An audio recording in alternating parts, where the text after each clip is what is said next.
All right. Do I have a motion to return to open session? Second. Ms. Franklin and Dr. Roundtree. Any discussion? Ms. Osborne, please call the roll. Ms. Bond? Yes. Ms. Franklin? Yes.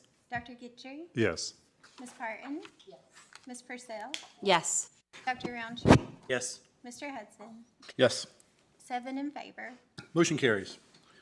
Do I have a motion to certify closed session that, to the best of each member's knowledge, only public business matters lawfully exempted from open meeting requirements by Virginia law were discussed in the closed meeting to which the certification applies, and only such public business matters as were identified in the motion convening the closed meeting were heard, discussed, or considered?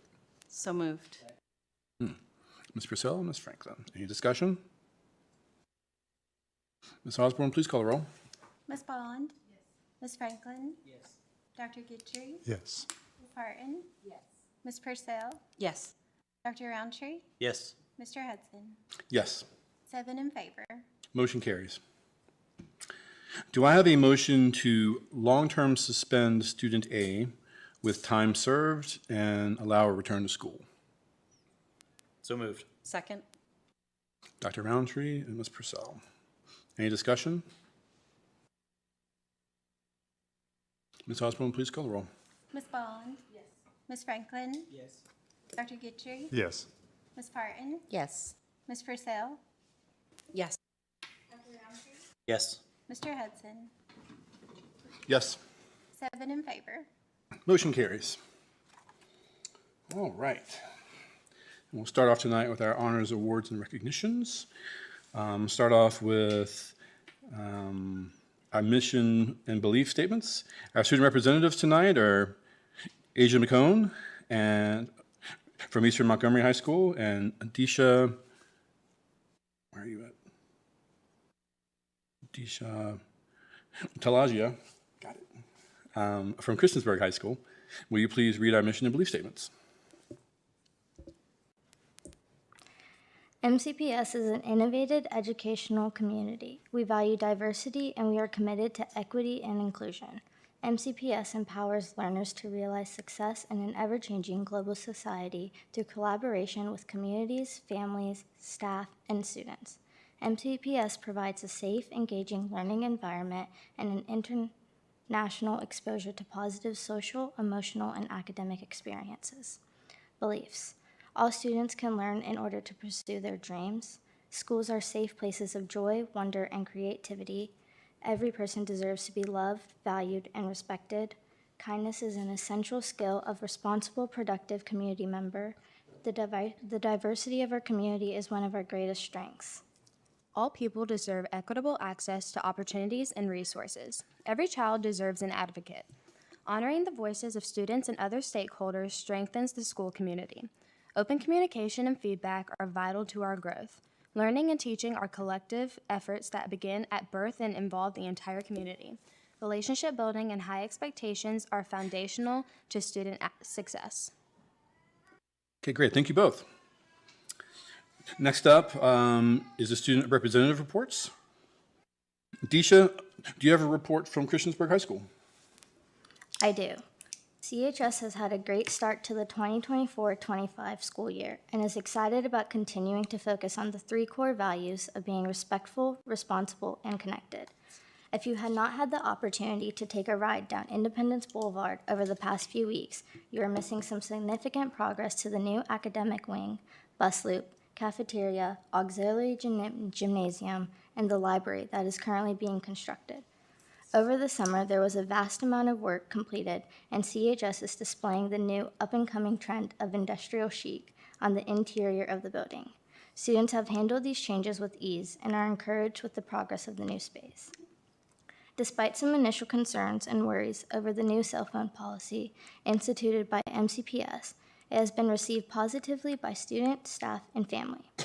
At most, CHS has confiscated a total of 31 phones or devices on the first day, and we have not had a greater than 8 devices over the past 2 weeks.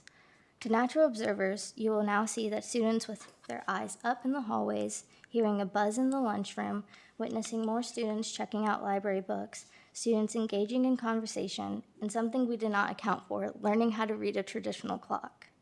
but overall, it has been a welcome and significant change to our building.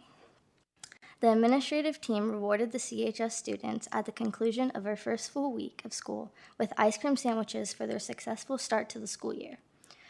CHS hosted their annual club fair earlier today in the gymnasium. We had a great representation of student interests that ranged from a Global Connections Club to our disc golf club. Overall, we had 30-plus student-run clubs offered to the student body. We are excited to be hosting the second annual Festivals of the Band at CHS on Saturday, September 14th from 3 p.m. to 8 p.m. and will include 10 different schools along with a special performance by the Marching Virginians. We are also gearing up for our annual Homecoming Week that will take place from September 23rd to 28th. That will include our Homecoming Parade, Homecoming Spirit Days, the Homecoming Prep Rally, Homecoming Games, and Homecoming Dance. To conclude, our fall athletic teams are off to a great start. The football teams won their benefit game against Giles and their first official game of the season against Floyd County. Volleyball team is undefeated to start the season. The boys and girls cross-country team have their first meet of the season tonight in Bassett and will be competing again on Saturday at Knights Invitational in Salem. The golf team is off to a great start this season and have their eyes set on making the state tournament for the first time in over 25 years. And lastly, the competition cheer team have their first competition of the season this coming weekend at Heritage High School. Great, thank you, Disha. Asia, do you have a report from Eastern Montgomery High School? Yes, I do. Good evening. Eastern Montgomery started off the new school year with an amazing turnout for our August 12th back-to-school night. The school is full of excited students and parents eager to begin the new school year. We hope to have the same excitement at the parent night coming up this Thursday, in which parents of juniors and seniors will come to learn more about the college world and hear guidance about how to begin the next chapter in their lives. Eastern Montgomery has been thriving the first weeks of the 2024 through 2025 school year. We found out last week that our 2023 through 2024 yearbook earned gold level recognition in the National Yearbook Program of Excellence. This means that our yearbook was ranked in the top 5% nationally. We have also seen positive new numbers within our clubs and have grown interest throughout the school in new activities and ideas being introduced every day. Our sports programs have been flourishing, and we are off to a great start as well. The cross-country team had their opening race for the season at Blacksburg High School with the Blacksburg Relay. It was a fun way to start off the season, and many of our runners ran phenomenal times. Golf is well into their season, as is looking sharp with new team bags courtesy of the Patron Fund. Our volleyball teams got off to a great start, winning their home opener in straight sets over Class 1 Power Gaylocks. Our football team had their first home game on Friday, along with cheer as well. We had a large amount of support from our student section, not only at the Friday night football game, but also at our volleyball game. I discussed with some of my fellow peers about positive observations they have seen so far in our school this year. I was told that this school year has already been very sociable, interactive, and some even used the word fun. Some examples are our monthly birthday brownies, the music played over the intercoms during class changes, and finding a club or activity that's offered that suits them and shows off their personality. When discussing with my fellow peers about some negative observations they have seen at our school, the most talked about by far was our school lunch. Many students feel that the menu is lacking day-to-day options. Students believe that the same food is offered every day, which is usually hamburgers or pizza. We have also heard a large request for washing the fruits better, as we have gotten reports back that they give off a chemical-like aftertaste. Eastern Montgomery is very grateful for the free lunch program that is offered at our school. It has helped many families in our community. The student body is simply requesting a little more variety. Overall, Eastern Montgomery is having an amazing start to the school year and cannot wait to see what's to come. Thank you. Great, thank you, Asia. All right, next up are our September Seniors of the Month. Dr. Barbara Wickham, our Assistant Superintendent of Curriculum and Instruction, will start our presentation.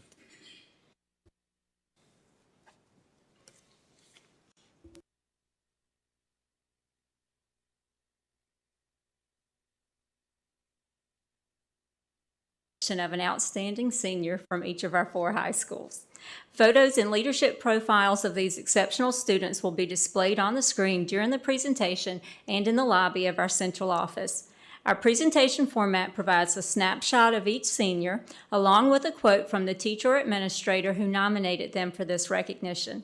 Each principal will come forward to present in the following order: David Hurd, principal of Auburn High School; Chris Stewart, principal of Blacksburg High School; Shane Gwynn, principal of Christiansburg High School; and Todd Lewis, principal of Eastern Montgomery High School. Mr. Hurd.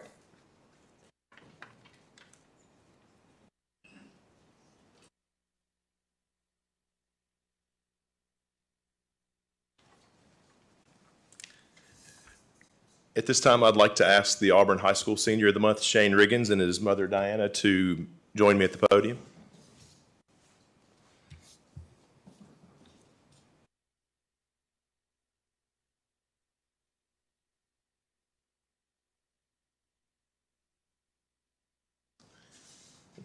Good evening, Dr. Bragan, Ms. Osborne, Chair Hudson, and members of the board. I'm David Hurd, principal of Auburn High School, and the September Senior of the Month for Auburn High School is Shane Riggins. Shane is a student with a 4.2 grade point average and a variety of accomplishments outside of the classroom. One teacher said about Shane that he's a hardworking, determined, and friendly young man of integrity that shows concern for the well-being and success of others as well as himself. Shane is a joy to teach in the mathematics classroom because he does his best on every task set before him. His goal is to understand the why of the skill and concept, not just to get the correct answer. Shane's desire for success is also seen outside of the classroom. During his attendance at Boys State this summer, he served as a Supreme Court Justice. He also uses his outstanding skills and dedication as a member of the varsity basketball team and the indoor and outdoor track teams, always striving for success. Shane is an outstanding role model for his peers, and he is our Senior of the Month for this month. Thank you.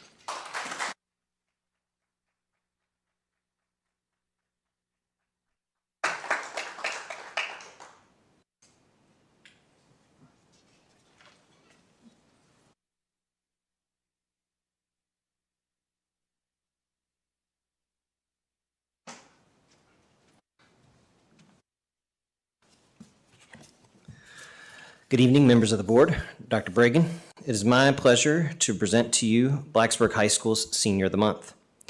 Tonight, I would like to recognize Bryce Abbott as the Blacksburg High School September Senior of the Month. Bryce is here this evening with his parents and his brother. I'd like to invite them up to join me.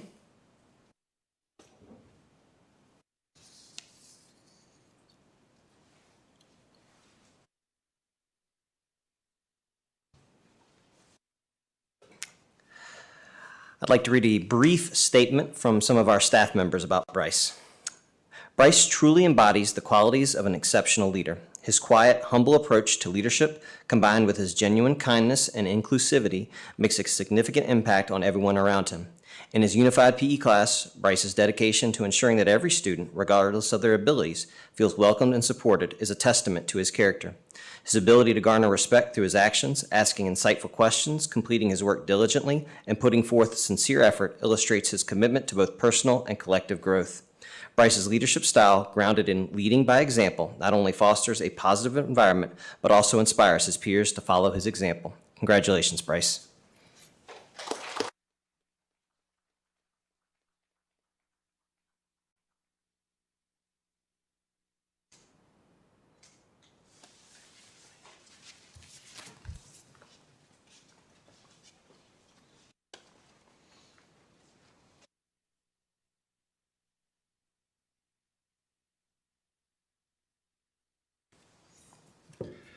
Good evening, members of the board, Dr. Bragan, and student representatives. Thank you for this opportunity to highlight one of our seniors this evening. It is my pleasure to introduce the September Senior of the Month for Christiansburg High School as Joshua Cummins. I would like to ask Josh and his family to come forward at this time, please.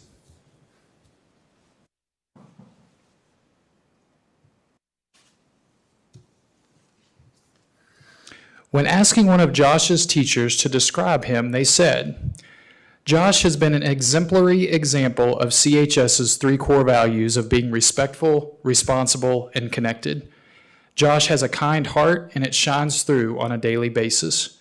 He works hard in all that he does and strives to be the best version of himself. Josh has a willingness to help his peers and a calm disposition that sets him apart from other students his age. Despite many of his successes Josh has had over the past several years, he continues to remain humble and works to lead by example. The world needs to prepare for all that Josh can and will accomplish, as I know Josh will leave CHS and go the distance with his future endeavors. Joshua plans to attend a 4-year university where he would like to major in cybersecurity and continue his golf career. Congratulations, Josh.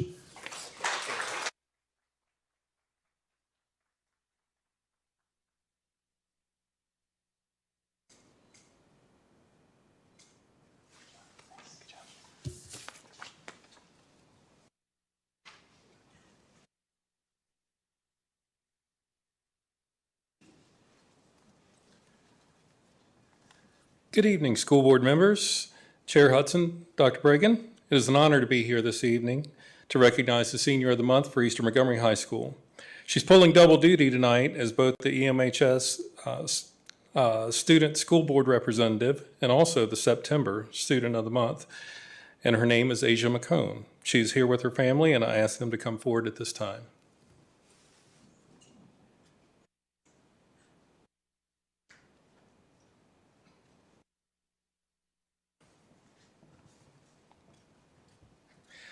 At this time, I'd like to read a quote from her soccer coach and teacher, Ms. Whitney Shaver. Asia is an all-around academic and athletic inspiration for others in our building. She has high standards for herself and she strives daily to improve upon her skills in all aspects of her life. Asia is qualified to participate in or won state events in FBLA, choir, soccer, and track. If she isn't on the athletic field, you can typically find her volunteering to help raise funds for sports teams, organizing events for student government, or even singing the national anthem before game time. Asia is the true definition of being an active leader in our school community, and I'm incredibly proud of all of her accomplishments. Please join me in congratulating Asia McCone.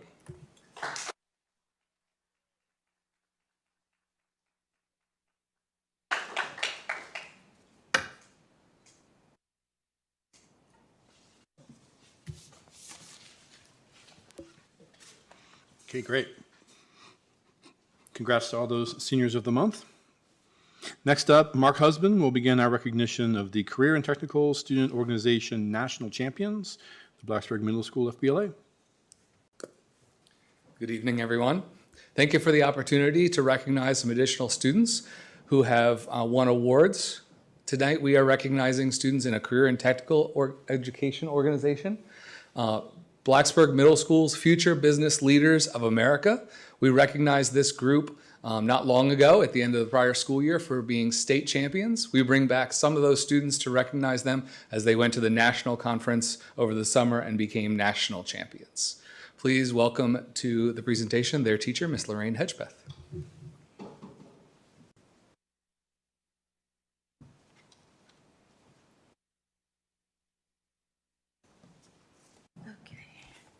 I'll try not to forget my glasses today.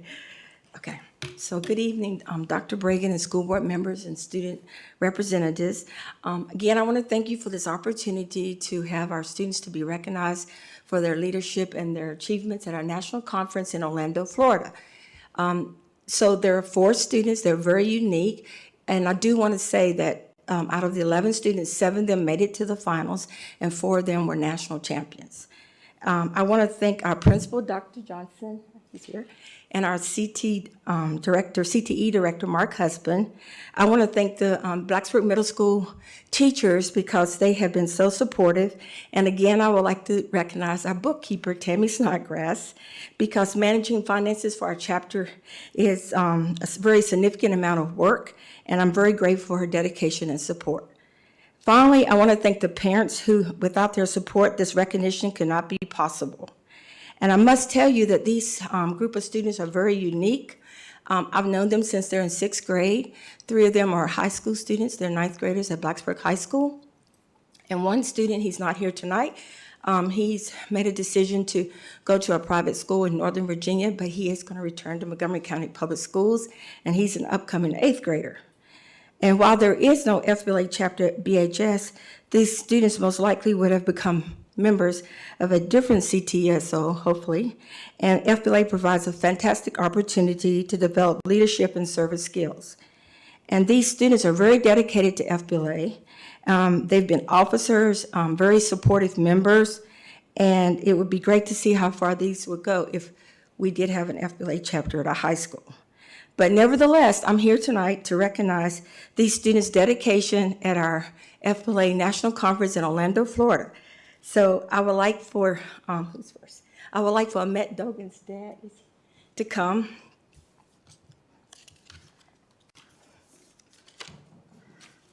Ahmet's dad's going to recognize Ahmet.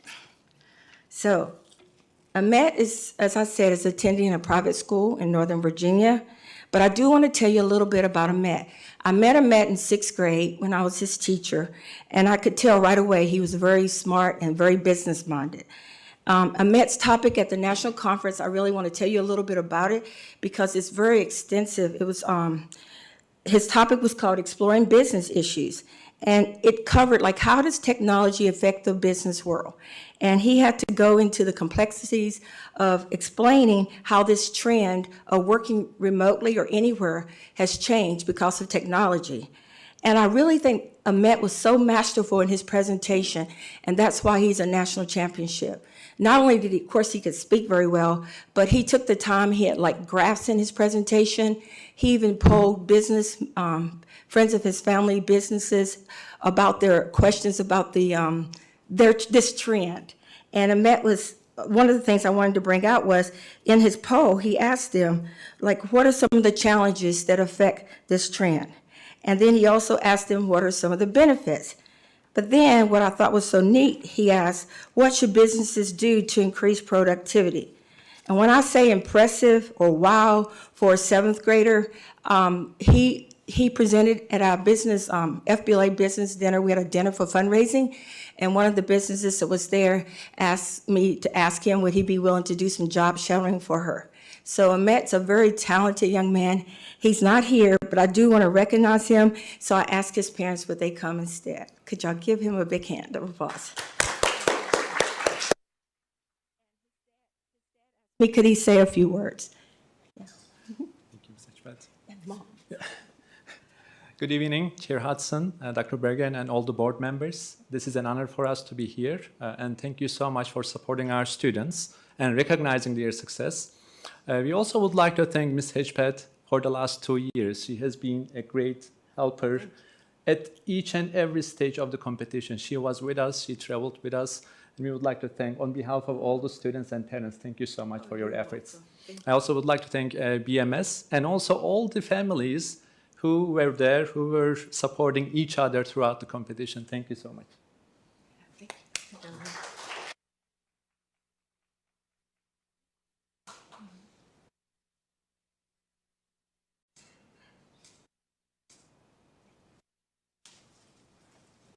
Okay, so next up, I have three unique female students, Sadie, Grace, and Sophie, and I would like for them to come, be recognized. It's Sadie Zhang, Grace Lee, and Sophie Zhang.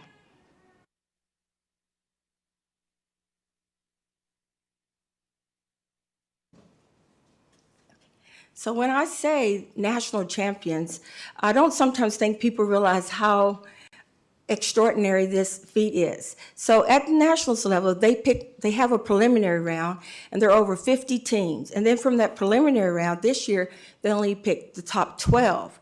And the top 12 will go to the final round, and these three ladies, they placed first. And the reason I think their website was so significant and so extraordinary as well was because they collaborated and they presented really well. So Sadie, she designed the website. She taught herself HTML and CSS. And then Sophie and Grace, they designed like the videos, they did research to do the layout for this website. And their event, of course, once again, had over 50 teams, and they placed first. And I have to say that what website did they develop? What business did they choose? And they chose Carol Lee Donuts. So who doesn't like a donut? So I'm sure they won the judges over already. But most importantly was that they had to do research. They went to Carol Lee Donuts. They purchased a bunch of donuts. They arranged them on like a plate so that they have these pictures for their websites. Not only that, they had individual pictures, so then Sadie programmed it so that when you move the mouse over the donuts, it could change toppings like sprinkles or icing. I mean, this is extraordinary for 8th graders. So these students have put in so much time.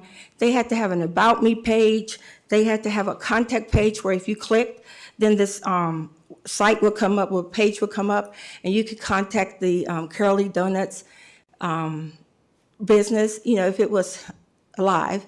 We did not get to meet with the owner, but we did get to meet with the manager.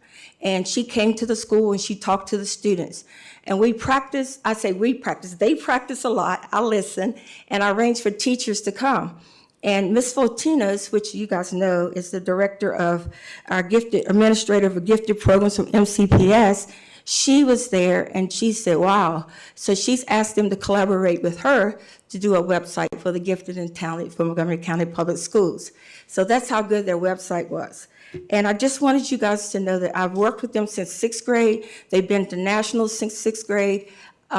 It's just like, when you meet people and you say you'll never forget, well, I will never forget them. I'll never forget Ahmed. And there's others too that I will never forget. So at this time, would you guys help me recognize Sadie Zane, Grace Lee, and Sophie Zane?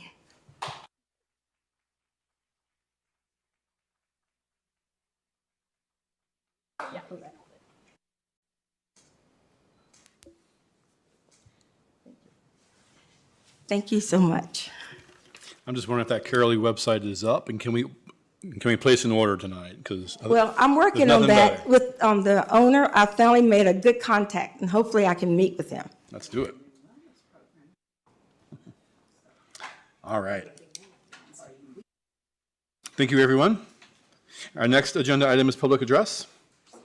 We welcome the opportunity to hear from students, parents, employees, and community members about education matters in this community. As a reminder, the board sets aside 30 minutes to start our public address. We have the option to extend in 30-minute increments, which Ms. Osborne will remind us of. If there are additional speakers after 90 minutes, the board will continue with their business meeting and hold one additional 30-minute session at the end of the business meeting. The clock continues through applause and disruptions. The more disruptions there are, the fewer speakers who get to address the board. I'll call each speaker up by name in the order that they signed up. Each speaker will have 3 minutes to address the board. The board does not respond to speakers during public address. The screens will show when the speaker has 30 seconds remaining and when their time is up. Please state your name and the area of the county you live in. The first speaker is Charlene Carpenter, followed by Carol DeHaas.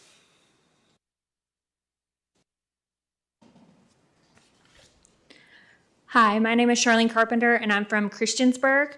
I'm the mom of 2 boys with special needs. My 9-year-old Micah has multiple invisible disabilities, all likely related to his primary diagnosis of FASD, fetal alcohol spectrum disorder. I could give you facts about FASD, for example, that it is 2.5 times more prevalent than autism. However, I want to tell you about Micah's personal challenges. He's in 4th grade. He cannot read or write except for his first name. He struggles with anything more than counting and math.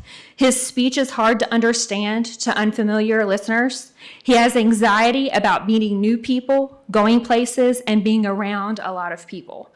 He is fidgety and seeks movement often. He is a concrete and visual thinker. He does not understand cause and effect or consequences. His processing speed is slower than his peers, while his IQ is in the low normal range. He also struggles with his activities of daily living at home. As a result of all of these struggles, Micah has very challenging behaviors. He elopes from the classroom and the school. He becomes aggressive, hitting, screaming, name-calling, cussing. No one at the school, the community supports that we've had, K-PACT, therapists, REACH, NRVCS, crisis, even medications, or even medical professionals in the NRV know much, if anything, about FASD. It is brain damage that affects every part of the person's body. MCPS needs specific and specialized training on FASD. He has had all the school services, speech, occupational therapy, TDT, NRVC case management, and he has an IEP. Micah was half days at Falling Branch from January 23rd to May of 2024. He did half days at the YRC from August 23 to February 24. He was discharged due to behavior. Last year, he spent his school day in his special education case manager's office with her and his one-on-one aide. The general education classroom was too overwhelming for him. This year, he is being bused to Minnick and Roanoke, which is an hour-long bus ride one way. He still struggles there, but at least they have more training. The current inclusion model, it sounds great, but it does not work for Micah. He continues to say he hates school, he doesn't want to go, it's too hard, that he's stupid, or that he's a jerk because of these behaviors. He knows that his brain is different from his peers. There needs to be an option for students like Micah within our school division. And September just happens to be FASD Awareness Month. Thank you, Ms. Carpenter. Next up is Carola Haas, followed by Judy Barliski. Thank you. My name is Carola Haas. I live in Reiner, Virginia. I applaud the board for requesting a policy on hate speech, and I hope you can find ways to implement real change. Although a policy is probably necessary to move the needle on this issue, it is by no means sufficient. Hate speech is typically defined as speech that is used to silence, humiliate, degrade, persecute, or threaten members of oppressed or marginalized groups. The focus should not be on policing speech or punishing those who say the wrong thing, but on helping to build a community where we don't want to oppress others. Bullies tend to bully because of their own insecurities and pain. We need to build a community where classmates unite in identifying a need for help for students who are lashing out in hatred towards others, as well as in getting help for those who are attacked. Bullies and the families who raised them may think that being the subject of verbal attacks is normal and builds character, so their families may need to be supported too. We don't get stronger if we are attacked in the places where we need to learn and grow. When we have positive relationships and respect, we become strong enough to brush off hateful attacks. But a child can't develop healthily when subjected to those attacks at school. Hate speech doesn't just harm the intended victim, but all members of that marginalized group. When we have coaches who use crude words for female body parts as insults towards players, when we have students who use racist words to describe other students, the atmosphere is not one where students learn how to work together respectfully. Allowing that sort of behavior to be normalized gives the wrong message to all our students. For folks who say the focus should be on reading, writing, and arithmetic, of course those things are important. But no learning can happen without effective communication skills. That is the first priority in a learning community. You can't learn if you can't absorb information from the others in the room. A focus on social emotional skills is essential for students to develop as functional adults. None of our students can succeed if they cannot effectively work with other people. Saying offensive things could cost them a friendship or a job or end in physical violence. And learning how to closely listen, to empathize with others, how to see things from another person's point of view, and how to open up and communicate one's own thoughts and ideas are essential skills. Trainings on implicit bias are eye-opening and help us recognize how we can't assume that, just like me, is a useful definition of normal experiences or behaviors. As we learn more about the different backgrounds and motivations of our peers, we become more effective negotiators. Please make sure that staff and students get education every year on implicit bias and on developing empathy and listening skills so we can all work together as a community. Thank you. Thank you, Ms. Haas. Next up is Judy Oberliski, followed by Michelle Mikak.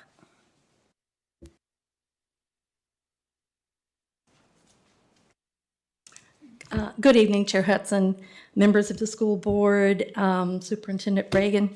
My name is Judy Borilski, and I live in Blacksburg.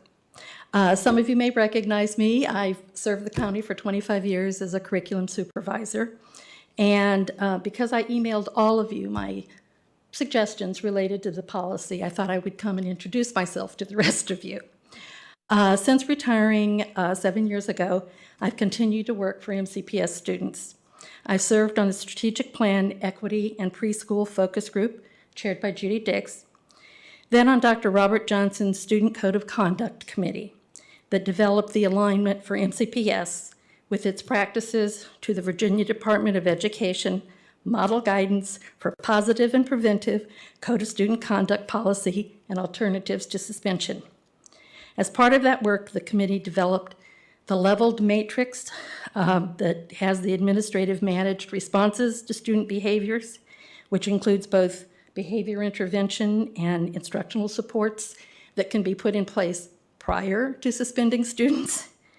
It also consulted with MCPS Technology Department to create an initial interface for reporting student behaviors and administrative responses. And it met with, gotta check my time, it met with a group of administrators to teach, and teachers to discuss the implementation of practices for classroom managed student behaviors and teacher responses. So it's this work that I based my comments and suggestions related to the hate speech policy. Also, you'll remember that I couched them in the Standards for Reducing Bias and Harassment, a committee I served on at the state level. In summary, I request that the policy include proactive actions to support student behavior, including 1, a plan for teaching expectations that includes the history and harm of hate speech, and 2, the comprehensive implementation of restorative practices and a tiered system of support. Additionally, I suggest disciplinary actions not include exclusionary practices such as in-school suspension as a response for the first infraction, and instead apply behavior interventions and instructional supports to change student behavior. I also suggest actions, disciplinary actions be expanded to include teacher responses to student behavior. I think teachers were their responses were totally left out of the plan. Finally, I suggest the proposed policy include accountability measures. Monitoring implementation of policy is essential to evaluate its equitable application and effectiveness. Thank you for the opportunity to provide my suggestions. Thank you very much. Next up is Michelle Maycock, followed by Kimberly Williamson.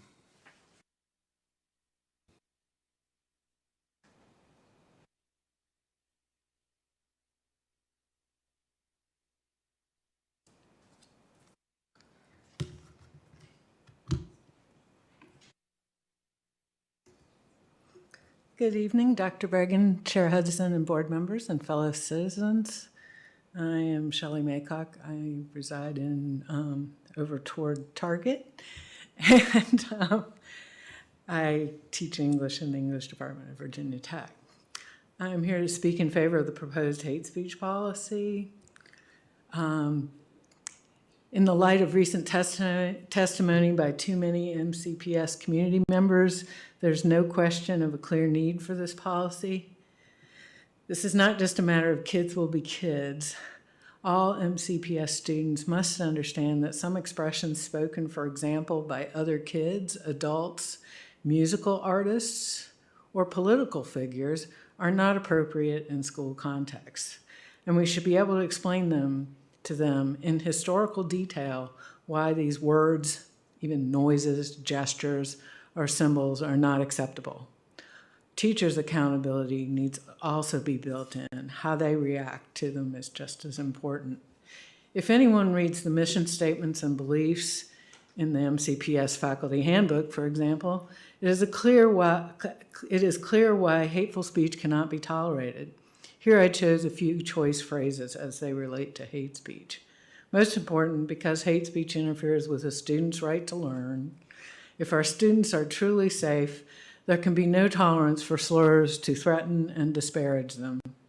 If our schools are to advocate for all students, there can be no hate speech by anyone in the schools. If our schools are about respectful relationships.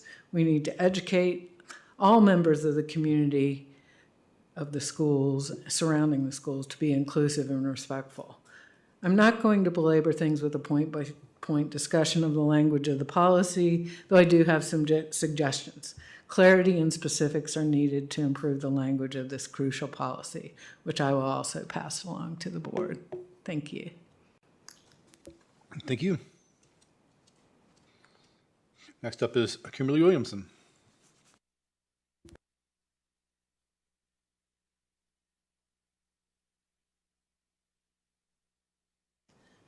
Kimberly Williamson, Christiansburg. While I believe a hate speech policy is necessary and definitely believe the reason being, the way that it affects a person's mind, heart, and soul, whether it's the person receiving it or the person giving it, definitely that's needed. But I wanted to ask a few questions regarding the upcoming policy. Are there any precautions or provisions regarding open, fair, and respectful debate or disagreement over viewpoints so that freedom to disagree is protected and viewpoint discrimination is not then redefined as hate speech? Or what about academic and cultural discussion of historical literature in which certain words may have been used? Finally, will those incidents that are labeled as microaggressions be dealt with fairly with all parties to determine if it actually is an aggression or is actually a misunderstanding among those parties? Just want to make those clarifications. Okay, great, thank you. And Chris Thomas.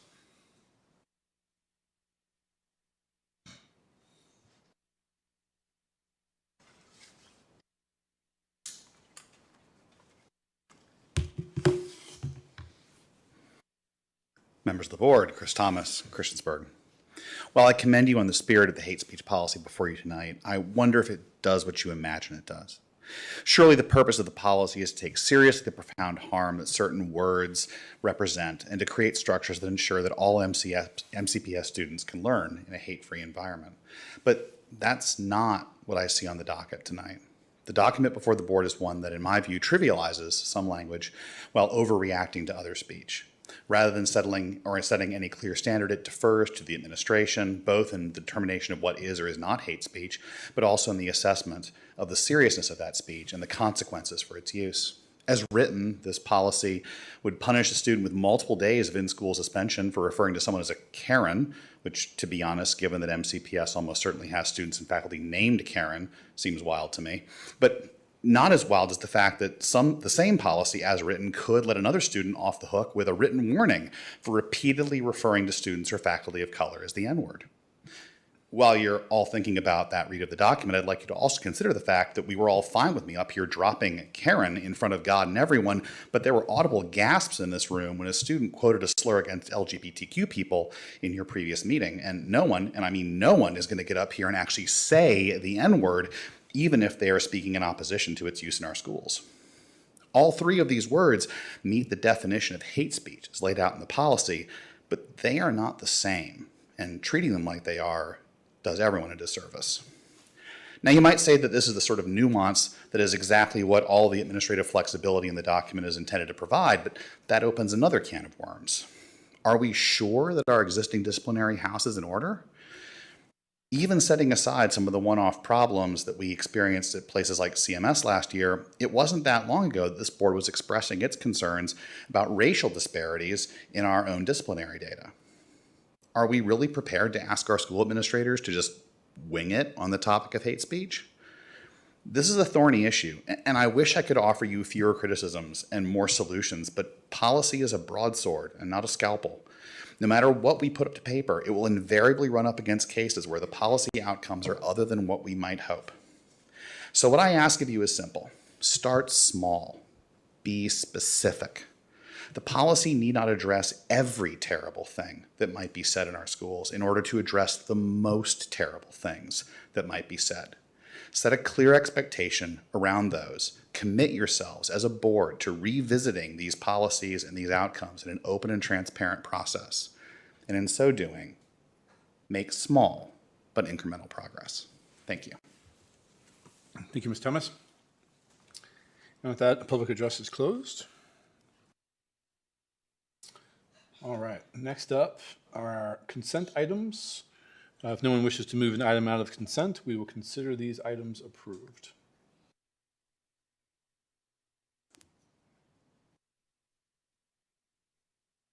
Okay. Next up, the payment of the bills.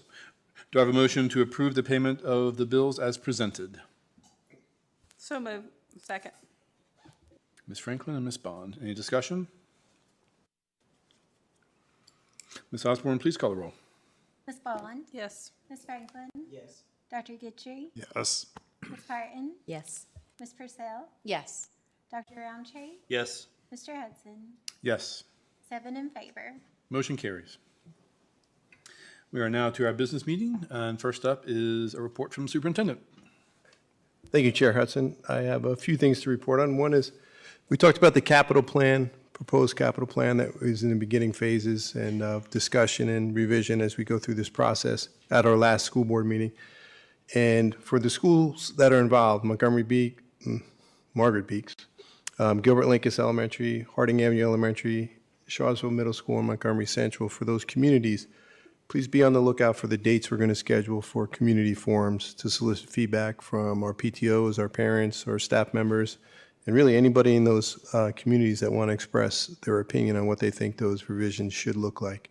We're trying to get as much input as we can before we bring that information back to the school board. We had some preliminary discussions and some potential renovations and their proposed costs may be. But really, for this to be effective, we want our community support. So the communities in those areas where those schools are, please be on the lookout for those forums. As soon as we get those dates scheduled, we will publish them and get them out as much as we can. And please forward that information to anyone that would be interested in having input along those lines. Next up, you may have heard, and we've talked about it a few times, about our pay here. Traditionally, what our employees have gotten is paid once per month at the end of the month, one check for the entire amount of their work during that month. We talked several months ago about moving that to being paid twice a month. And I'm happy to report that we're going to start that on the November 15th pay. So typically we get paid at the end of the month. So around October 30th, our employees will get their pay for October. And then beginning November, instead of waiting till the end of November, that pay will be broken up into two payments, one on November 15th and one on around November 30th, depending on where that holiday falls. And that'll be the same moving forward for the next month. So December 15th and then December 30th or thereabouts.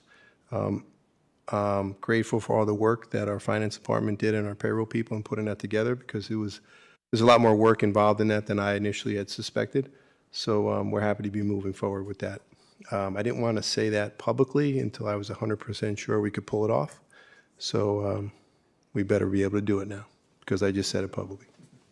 And wanted to talk briefly about our school resource officers. We think they provide a great service to our community and our schools, and I'm 100% behind having a school resource officer when we can in every building.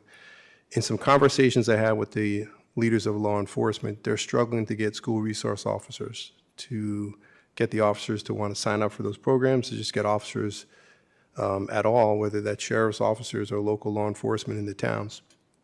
So they've come to me with a proposal about something that's permitted in Virginia for retired police officers to serve as school security officers in the buildings. It's something that I want to pursue. I shared some information with the school board, and maybe at a future meeting, if it's permissible, to present on that and talk about what that may or may not look like. So basically, it would be police officers who are retired that will serve as school security officers in the building. One of the differences there would be those school security officers would work for the school system and have direct oversight from us, as opposed to the school resource officers who work for law enforcement that has direct oversight of them there. It's something I think we should discuss, and if the school board, after we present on it, wants to move forward, it would be another discussion that we would have with the Board of Supervisors, because there's a funding piece with that, right? Right now, the Board of Supervisors are directly paying, at least for the sheriff's people that are working in our communities. And I think they're paying some of the freight for the Christiansburg police officers as well. So it's an initial conversation. If the school board would allow me, I'd like to do some type of presentation at a follow-up board meeting on that. And lastly, I have a brief video that I would like to share, and it's brief, but I think it's great for us as a school board to see some of the fantastic things that are occurring in our school every day. You know, when I get to visit the buildings and see all the great things that are going on, it reminds me of why all of you and why all of us put in this hard work. This is one of our instructional technology resource teachers. He had an idea. He wanted to put something in place. He ran it up the flagpole, and we were able to get the funds to do this, and this is the iteration of that. Thanks, son. We could take kids on virtual field trips to places that they just can't realistically go, or experience things that they can't realistically experience. Things like space, the deep ocean, you know, or travel to other countries and things like that. So it was a project of mine starting last year, and this is it coming to fruition. It's like putting on a pair of glasses, but you just get an overlay. It's so futuristic. I'm so lucky to be in a generation that we have this stuff. They're doing the International Space Station, so they have, first they get training on how to navigate the space station in zero-G, so they learn how their body just floats around and how to move by grabbing handholds, and then they have to do missions. So they have to, you know, use the space station arm to grab a hold of other space parts, you know, and connect it to the space station, or they have to do some tinkering on the inside of the space station. I really like it. I don't know what I would do without like visual learning.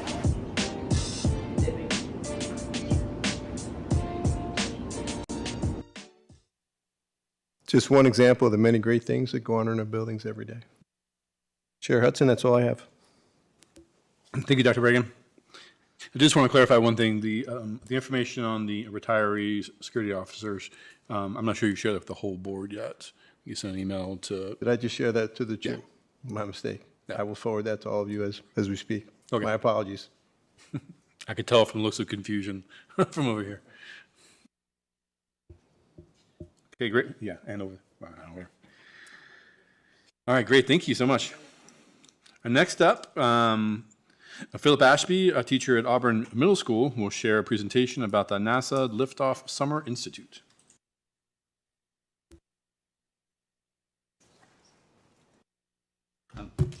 Good evening, Chair Hudson, members of the board, Dr. Bragan. It's a pleasure to be here, student representatives. I'm going to start by first passing out my manipulatives I brought with me. These are all things from the Institute that I got, and the most important being actual lunar samples and actual meteorite samples from the moon and from meteorites gathered from all across the country. So I'm going to start here with my student representatives and just pass them over, if that's all right.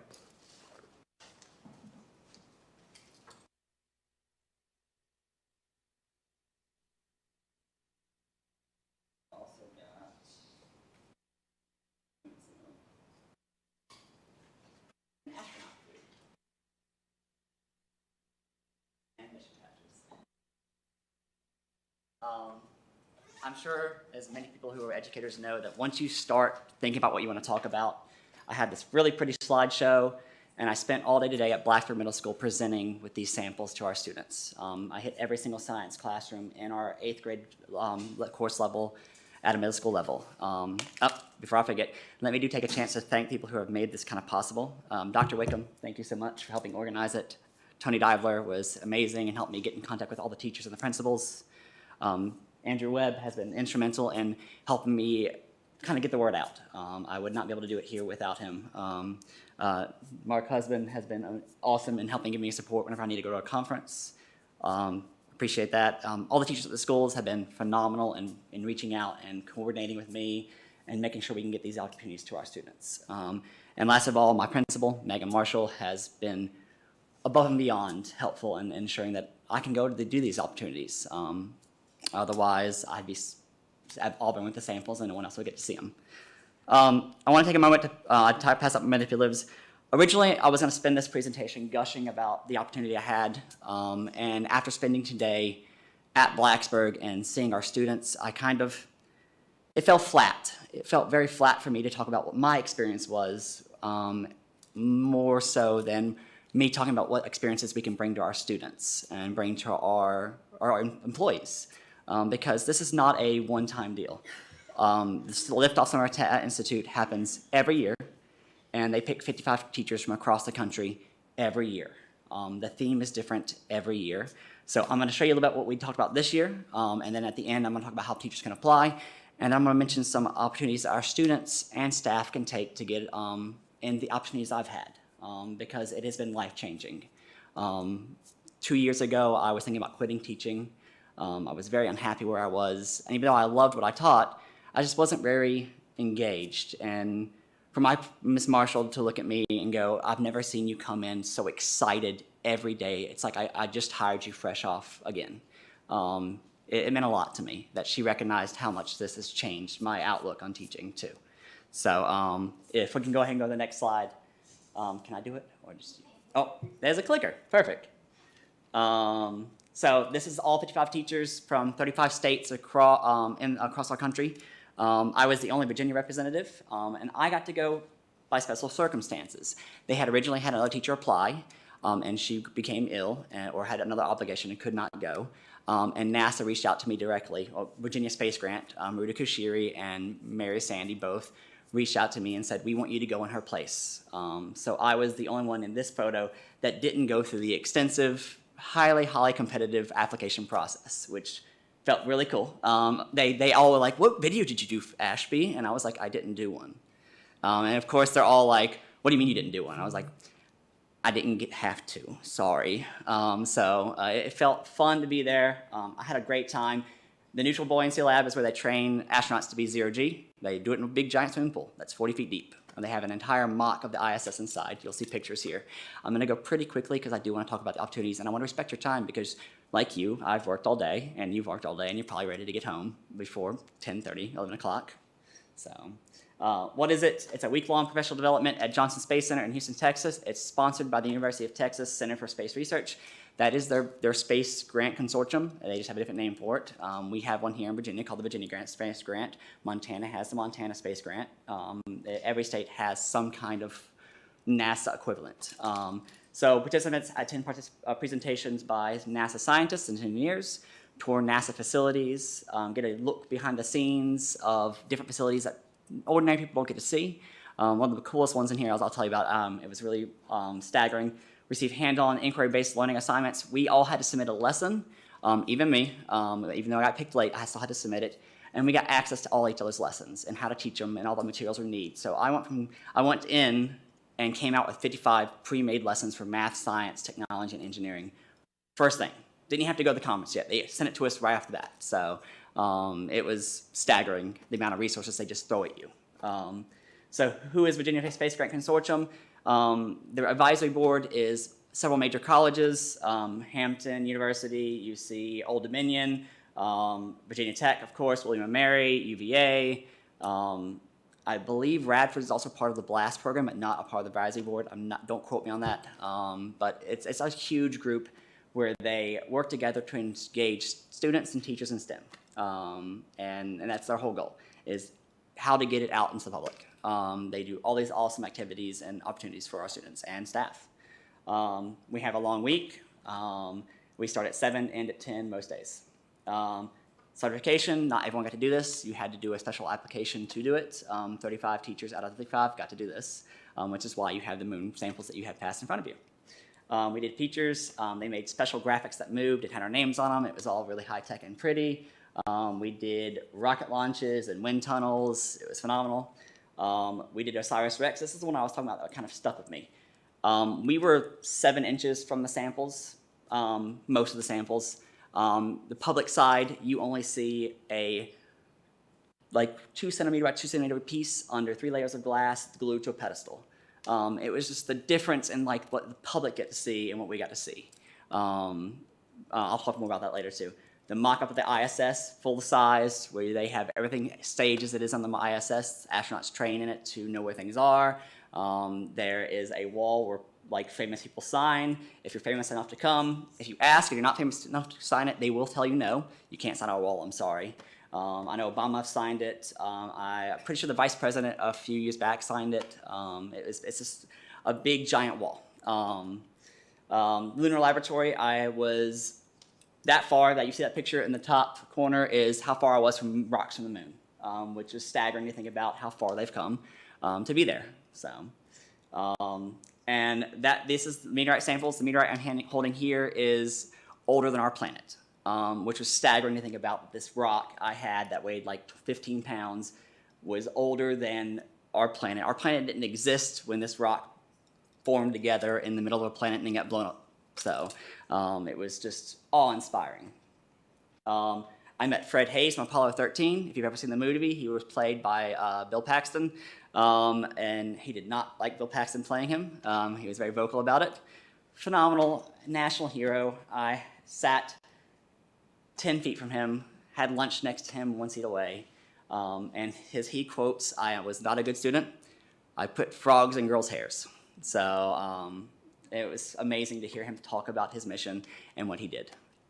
I met astronaut Dan Tanney, phenomenal individual as well, funny. The meals you passed out, you saw that he gave me reviews on all of them.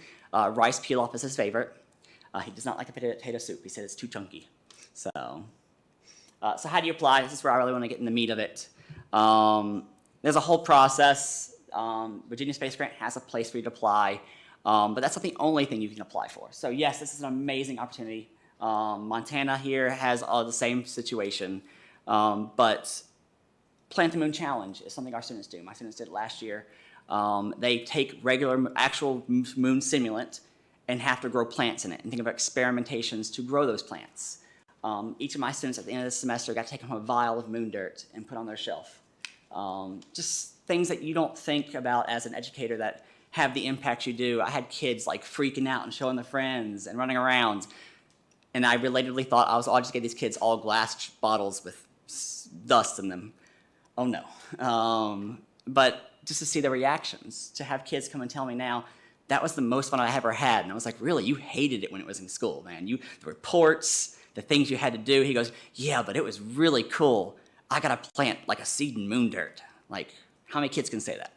And I want every kid in Montgomery County to say that because it was such a huge opportunity. Virginia Space Grant will sponsor you to do this program. All you have to do is apply. You get the bag of dirt, which I think is like $700 for free. You do the program, they pay for it. For our students, there are opportunities like Virginia Space Coast Scholars. In sophomore year, they can spend a week at a NASA facility with engineers. They can experience current STEM and how it interacts with our students and how it interacts with their lives and how it interacts with current missions. BLAST is another one that happens for 8th and 9th graders. I actually met Lucinda, Mr. Chewbacca's daughter, at BLAST at Radford this summer. And I said, oh, I know your dad. And she goes, everyone knows my dad. Please stop. So she's a wonderful girl. I love meeting her and get to know her. But we only had 2 kids from Montgomery County in the BLAST program for the Radford, which was distressing because Radford's 15 minutes away. So I would love to see all of our 8th graders applying for it. You hit colleges at ODU. They get a weekend, they get half a week free. So they go in, and all these programs are free. The students pay nothing. They just have to get there, and that's all they ask of them. And I want to close with Pathways and VAST Invests. VAST is an online curriculum for seniors and sophomore and seniors where it culminates in a week-long trip to a NASA facility. And VEST is 2 weeks in the summer. Both awesome opportunities. The last one is Pathways. If our students decide to go to ODU, they can't do it before then because Pathways starts at 16, but we don't live near enough to a base. But if they go to ODU, they can apply to Pathways. When they finish their degree, if they finish with all the criteria, they graduate after doing 4 years of internship at NASA with a full NASA career. No application necessary, no additional paperwork, no clearances. They graduate with a full public service job at NASA, which is staggering. The amount of opportunity this offers students that people don't know about. I think that's the big thing is what I wanted to spend today was telling people there are awesome opportunities out there for us to apply for. We just have to look for them. I would have never have gotten this opportunity I had if I hadn't applied to a single thing 2 years ago. I did it on whim. So just Go out there, apply. They're waiting for teachers to apply. They want you to. This next year, they're doing a bringing school to middle school, bringing CTE space to CTE middle school classrooms next year. The same thing I started in and got to know everyone and got all these opportunities from next summer. So I know Mary Sandy and Virginia Space Grant will be searching very highly for CTE teachers in Virginia to attend this 2-week program. So thank you so much for your time. I'm sorry I kind of went over. Have a good day. Where should I get my samples, though? I have to have those back. Thank you, Mr. Ashby. Board, any questions, comments? So my grandson attended 2 NASA camps during the summer, and he just loved it. And all those little things that you want back, anything he got, it was, this is my NASA stuff, and you knew, he was excited about that. It has a mystical quality that, like most organizations have, especially in this region. We don't have the opportunities that they have in Norfolk and Hampton Roads and Wallops, so we have to really hunt for them. And it has the same effect. When I walked into Blacksburg classroom today and I said, these are rocks on the moon, you could see like this almost like palpable change in kids. Yeah, they're still 8th graders, still gonna joke and make, can I lick it? But like there's this almost deference for it that you just don't see with most subjects. Like I teach robotics, and the robotics all last about 10 minutes, and then like, okay, whatever. I had kids for 30 minutes sitting in quiet rapture about moon rocks, which they don't even care about rocks. For them, most of them, it's just rocks. But the fact that it was NASA's moon rocks made a big difference to them. So you're exactly right. It just has this different effect on them. Any other questions or comments? I don't have a question, but thank you. I love to see your excitement and your Thank passion. you. That's wonderful. It comes out, like I said, 2 years ago, it was not as, Right. it wasn't peaking, and I'm glad to be back. Well, I'm thrilled to see it. Thank you. So thank you. I can't imagine that this wouldn't be of many interest to many of our students now up and coming. I'm not sure if part of the reasoning behind you not seeing as many may be because it's just not getting out there or not known, but we can That's certainly 100% work what on it that. is. Because I can tell you, I wasn't even aware of what you were talking about at Radford just now. So I don't know if those opportunities aren't being, the communication about them's just not getting out there, but maybe we can find a way to do better with that as well, and hopefully get more people and kids interested. Absolutely. I actually spent the day today at Blacksburg Middle School, meeting every classroom, and part of my presentation was about the opportunities at Blast for middle school students. I'm going to Shawsville, Christiansburg Middle School tomorrow. Okay. So I'll be there all day. Yeah, hopefully that would be getting the great. word out. So Yes, thank you so much. thank you for Appreciate the it. opportunity. More practically, Mr. Ashby, are all the opportunities that you talked about like hyperlinked from your presentation I here, can or do you I have- can actually submit something. I didn't hyperlink. I originally had them hyperlinked, and then I wasn't sure what I was going to talk about. Like every good teacher, the more I sat and thought about what I wanted to do, the more my presentation changed. And by the time I got to the point where I had to submit it for the board, it was not like I had what I wanted, and then by the time I got here, it was completely changed from what I originally wanted to talk about. So, but I would be happy to provide links and have it on a place where the website people can access. So, That would be great for just helping to let people know all these different opportunities. absolutely. Your palpable excitement is just wonderful to see, and thank you for sharing it. Thank you. My question and comment is going to be the same as Ms. Pardon, like what can we do to help get this out there, right? I mean, get it in Peach Jar, get it sent out to the science teachers. It's opportunities here for teachers and for students, if I'm correct, Absolutely. right? So That's absolutely correct. we gotta get the word out there. So I don't want to be the only one that has moon rocks from NASA. I want us to be fighting over them every year. So that'd be great. So thank you again so much. Board, for your anything time. else? Okay, thank you so much. Thank you.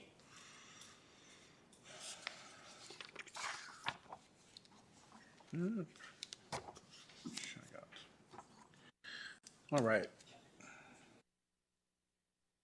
Next up, Dr. Bernie Bragan, our superintendent, will present a first read regarding a hate speech policy. Hopefully everyone did get a chance to look at that. I did share that with everyone, right? Or is on board docs. So in a conversation we had a little while ago, we were talking about, a few board meetings ago, about having some specific policies related to hate speech, and that our code of conduct as was written and we had some parameters around verbal abuse and things like that we didn't think that was sufficient. So with the team, we put together something we thought was worthy of discussion to share with the school board, get your feedback. We heard some feedback from some community members. We'll take all that feedback. And this is just a first read, a rough iteration of something that we thought to put in front of all of you and get your thoughts. So that was our goal, to give some specificity on what hate speech meant and even some specific terms, and then specific consequences for different things. We did look at some other policies that were out there throughout Virginia and took some of those. And there was one from Massachusetts we took too that had some proactive stuff in there. And what you see on the board docs is what we came up with. So I'll open it up now to discussion or input. Board, who wants to start?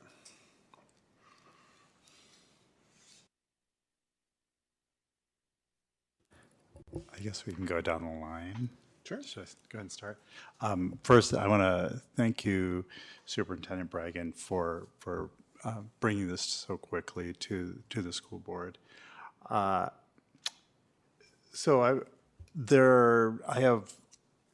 took notes on the document, and I don't know what's the best way to relay those. I can send them to you. I'm glad we're doing this. I'd like to see a lot more specific. I don't want it to be a long, overburdensome policy, but given some of the complexity, I do think that we need more specificity on even like definition.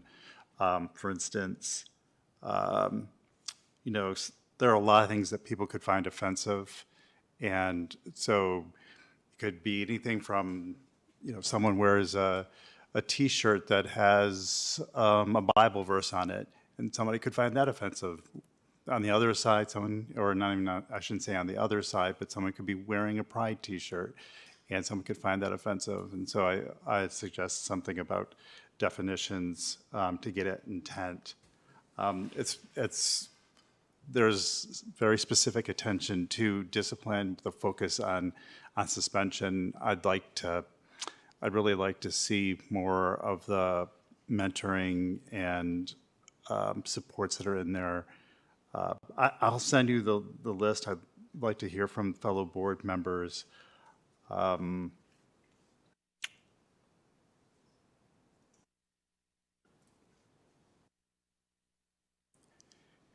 Yeah, also with there are several mentions in here to the restorative justice practices.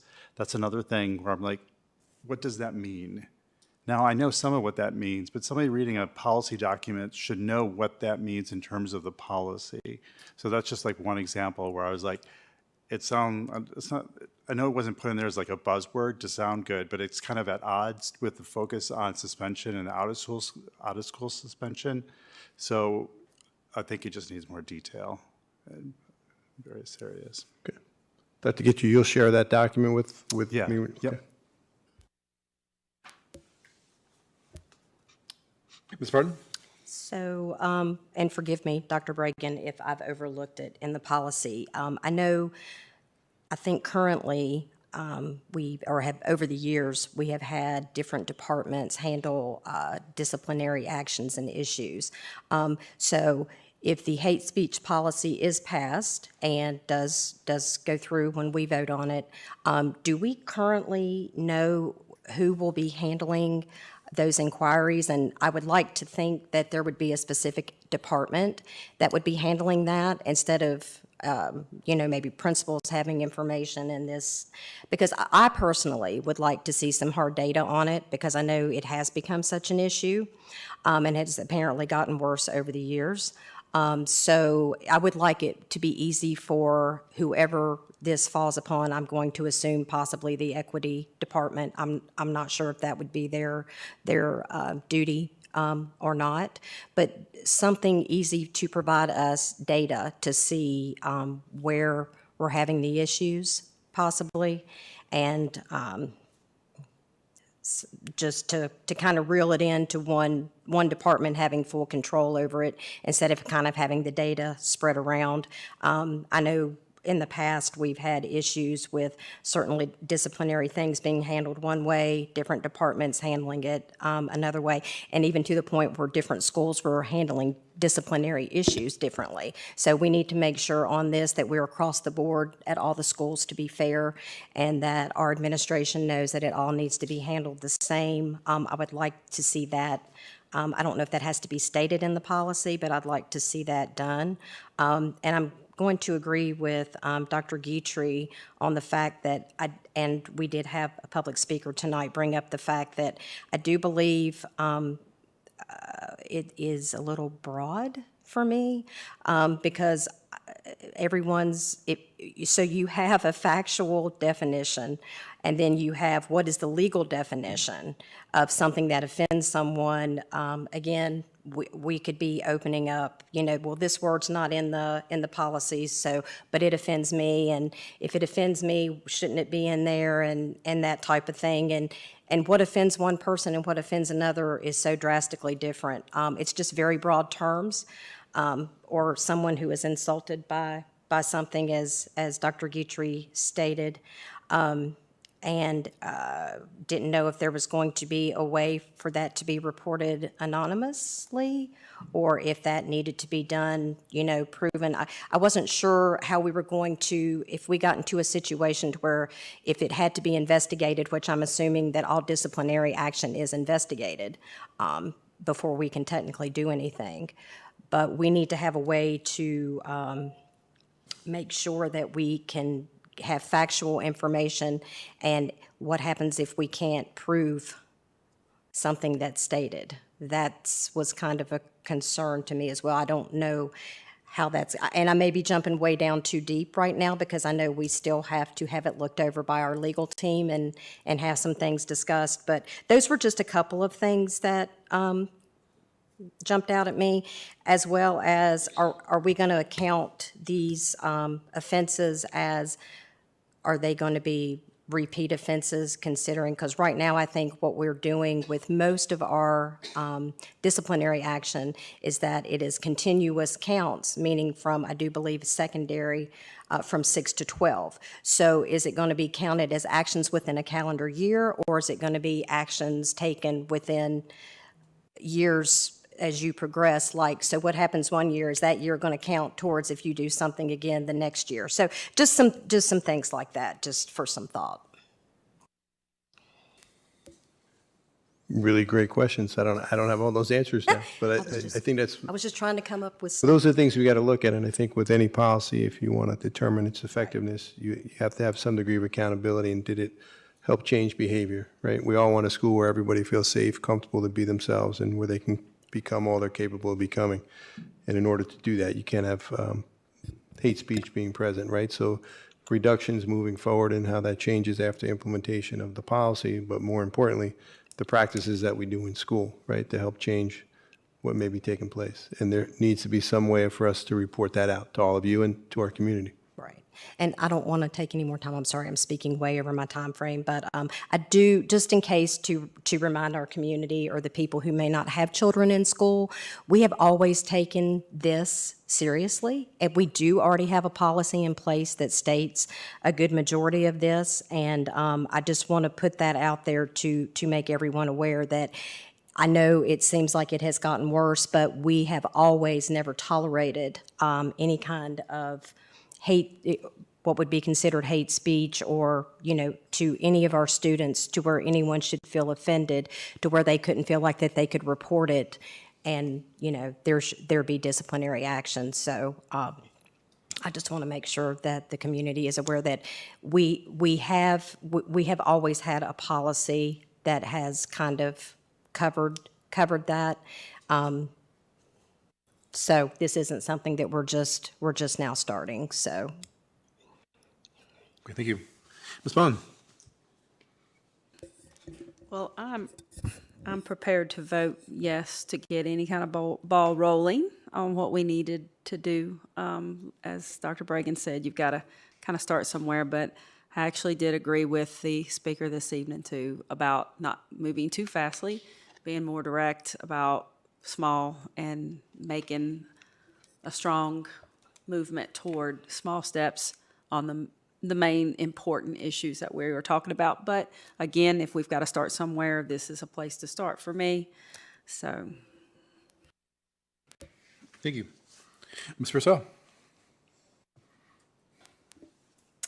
Thank you, Dr. Bragan, for getting started on this. And I'm glad that we're having this discussion as a community. And honestly, the way that you sent out the call for communities to be contributing to some of the school renovations, obviously on a different level, I would be really interested to hear. I know we've had some students come to public comment, but to maybe have some focus groups or groups of students and faculty give some of their perspectives and concerns. I agree that some more specific definitions and tiers of things,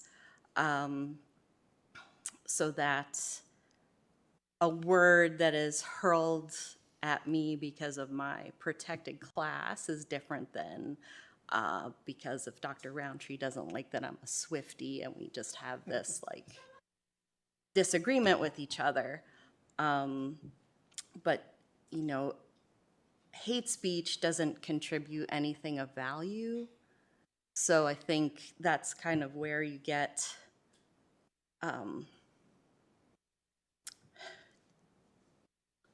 a way to make that part more specific. It's not a discussion. It's not a disagreement. It's harassment. So, yeah, thank you so much, and I'll pass it along.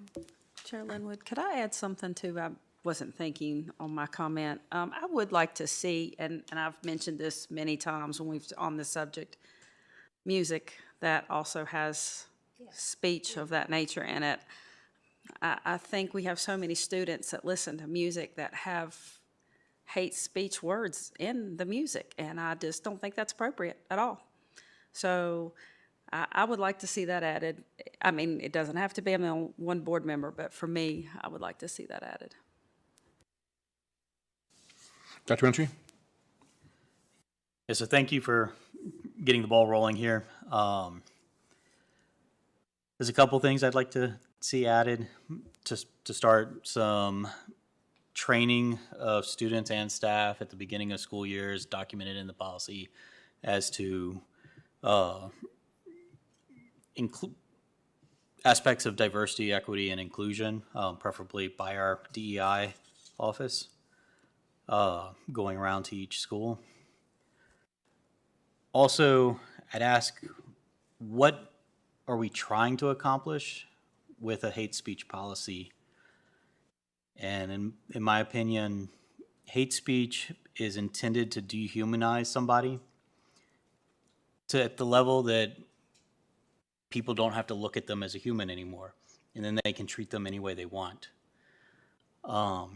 There are specific terms, words for people of color, women, other protected classes that target the dehumanization of people so that you can then abuse them. And in my opinion is that is what we should be calling out here specifically. And our student conduct policies cover most everything else.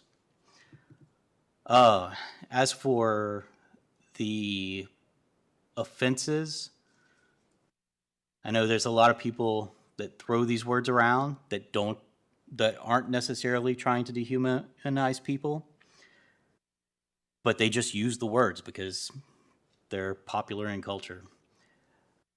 And I would really like to see more education on the repercussions of using those words. Saturday detentions, make kids go to school more, make them write reports on it, and various other aspects of educating people why these words should not be used. First, second offenses, probably third offenses, something to that order, and then start expelling or start suspending and further disciplinary actions that are beyond additional education.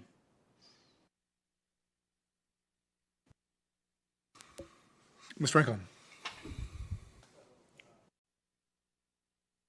Key your mic.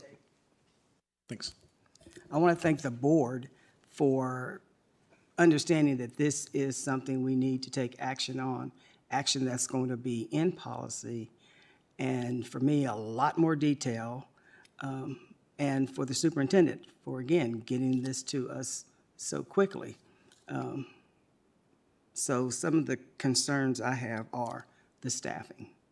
Who is going to be doing this? We can't pile everything on our equity and diversity department because that's just not realistic.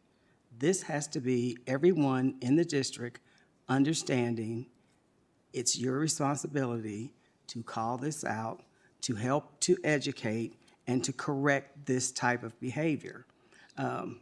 And, you know, we may say that we've had things in place for this, but if we had, and if it was working and doing what we think it's supposed to be doing, we wouldn't be having this conversation, but it doesn't. So unless we have tools that actually show the reporting, that it is in one place and not just mixed in with everything else, and it is reviewed on a constant basis. When we talk about wanting to see the data, at this point, well, the issue is it's not being reported. It's not being dealt with, especially on a consistent basis across the district. And the fact that we have adults in the building who many of them have gone through implicit bias development and diversity and all this stuff throughout the years, and they still don't understand what their responsibility is, that's a huge problem. And it's education that's going to help that, and a commitment. What happens if we have adults who are not doing what they're supposed to do when it's reported to them, or when they overhear, or when they see hate speech or emblems of hate? If they're not reporting this, we're going to be having this conversation just like we've been having it over and over again for years. And it needs to stop. So it may be that we don't want to see a policy that just, you know, explodes, but there needs to be some very detailed specificity as to what happens and who's responsible for it, even to the point of the budget, and having people in place within the buildings who it is their responsibility. With our diversity leads that we had, our equity leads that we had, there was a stipend given to folks. And part of that, these people need to be chosen by, as far as I'm concerned, the students in the building. They need to speak to who they trust and who they believe is going to be looking out for them. And not just someone who says, I'll do it, and then, you know, I won't use the word, but just halfway does it, okay? Because that goes back to students and adults and parents saying, well, nothing's gonna change, so why should I even bother with reporting or anything else, because nobody does anything. That is what happens all the time. That's what you hear from the students repeatedly. So when it comes time to saying how and who, it needs to be very specific. Having students engaged in this is key. You know, I have told students, unless you are participating, unless you are reporting, unless you are tracking what actually happens, and then reporting it if it doesn't happen, that leaves a big hole. So this is the responsibility of everyone. As far as the music, there's a lot of music out there, and I don't know, other than that they can't use their cell phones, that we can we can monitor what the students are listening to. And yeah, all types of music has some crazy stuff in it. Again, the accountability piece is huge. we've got to drill that down to who's going to do it. It has to be a separate reporting tool that is used for that. And quite frankly, it should be visible to the community so the community can see, yes, we're checking this off. It's being done, because it's not happening now. And so I spoke about our staff. You know, when you read this, it says students who believe they have been subject to or witnessed, and when it comes to staff, it just says when they've been made aware. I don't know, does that mean if they've heard it, or someone has to make them aware that something has happened and then they act, or are they supposed to act when they hear it and see it? I believe absolutely yes. The anonymous reporting, that needs to be very clear where to go to do that and how to do that and who's going to be monitoring that from building to building, from district-wide. We have to be very specific. The restorative justice practices, you know, when I first read this, it's like, okay, yeah, we're giving these kids in-school suspension, out-of-school suspension at certain levels, but why do we even need to get to that spot with all of the children who may, again, not understand even how offensive what they are saying or doing is? It's education. I know when the Confederate flag piece came in front of us, and when it was determined we were going to not allow that, it was, okay, but we got to back off and we've got to educate folks, and I wasn't happy with that.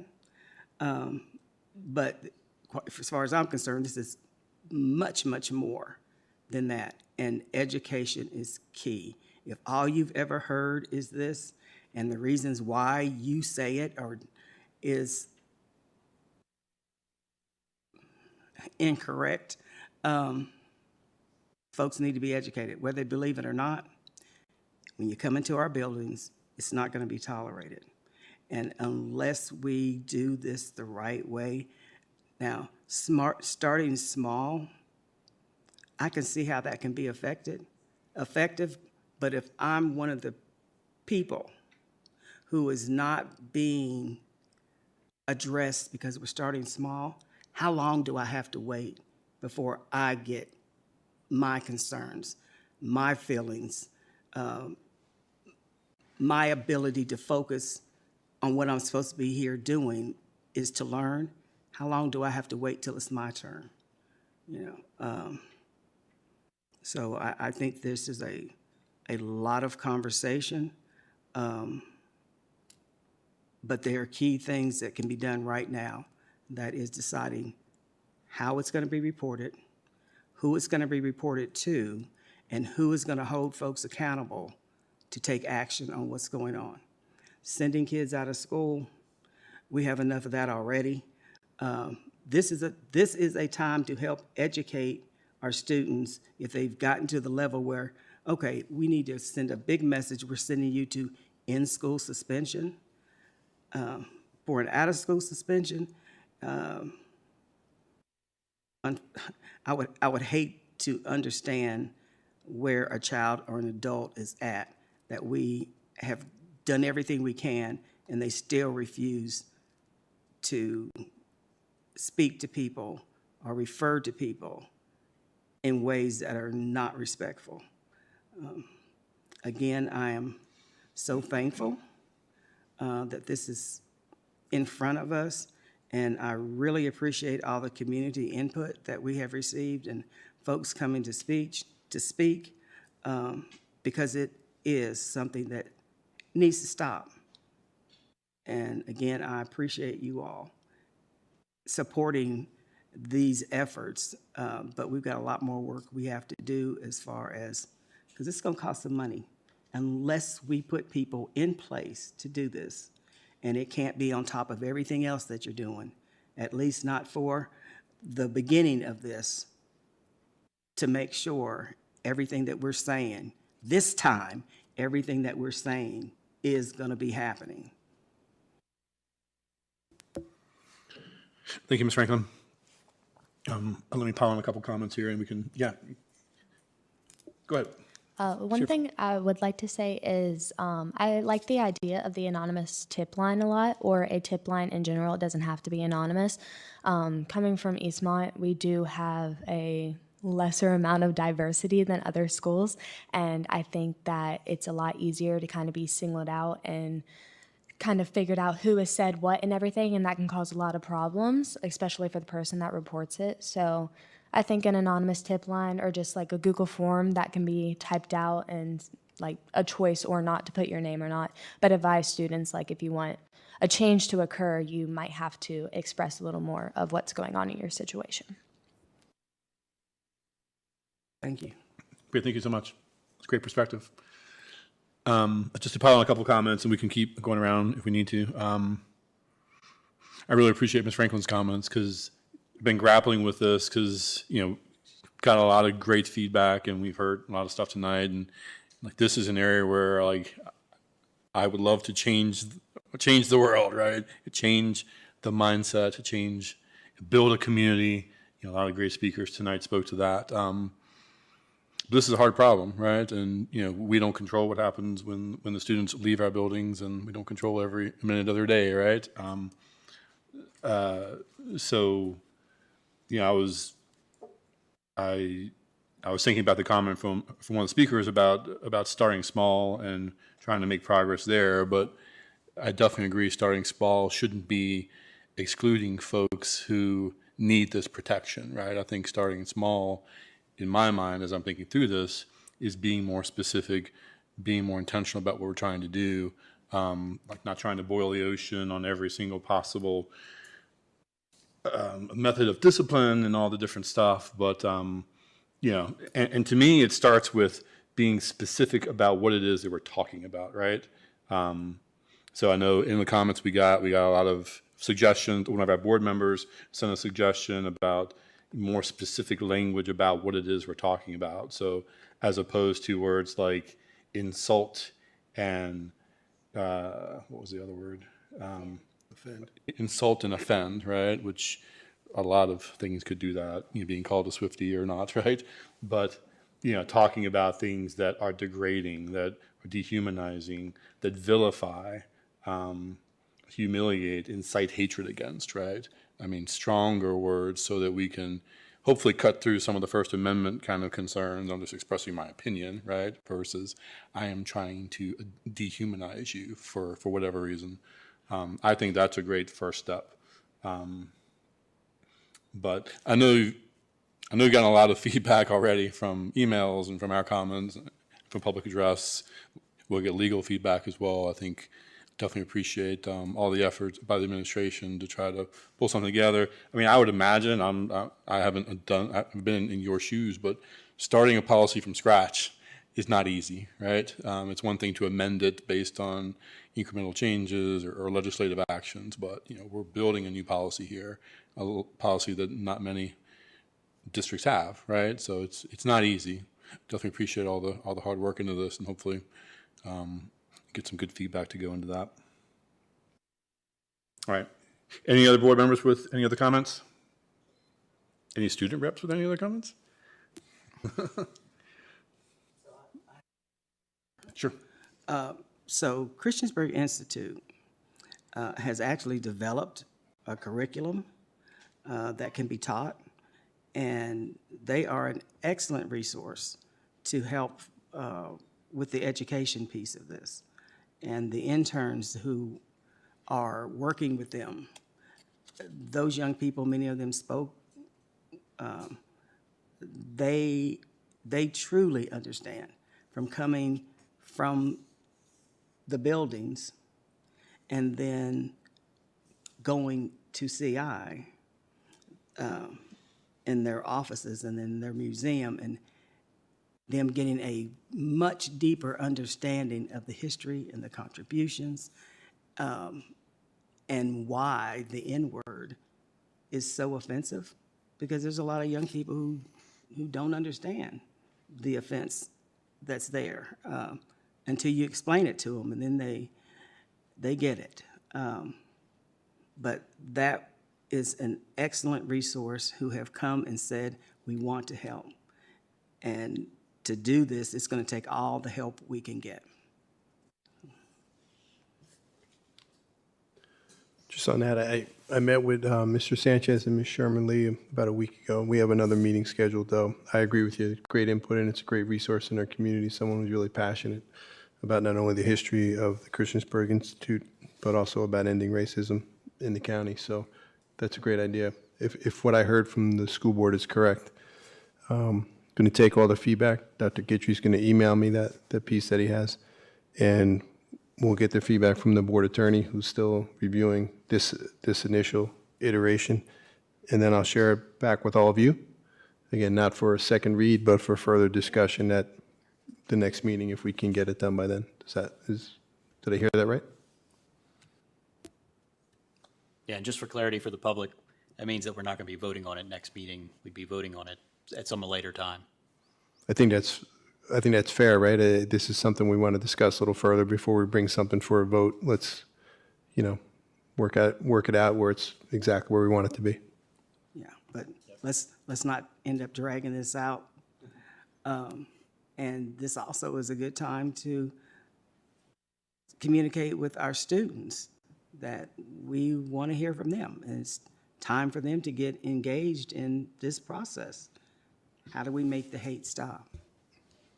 Because they are the ones who are getting the brunt of it. Not to say that a lot of our staff gets it too.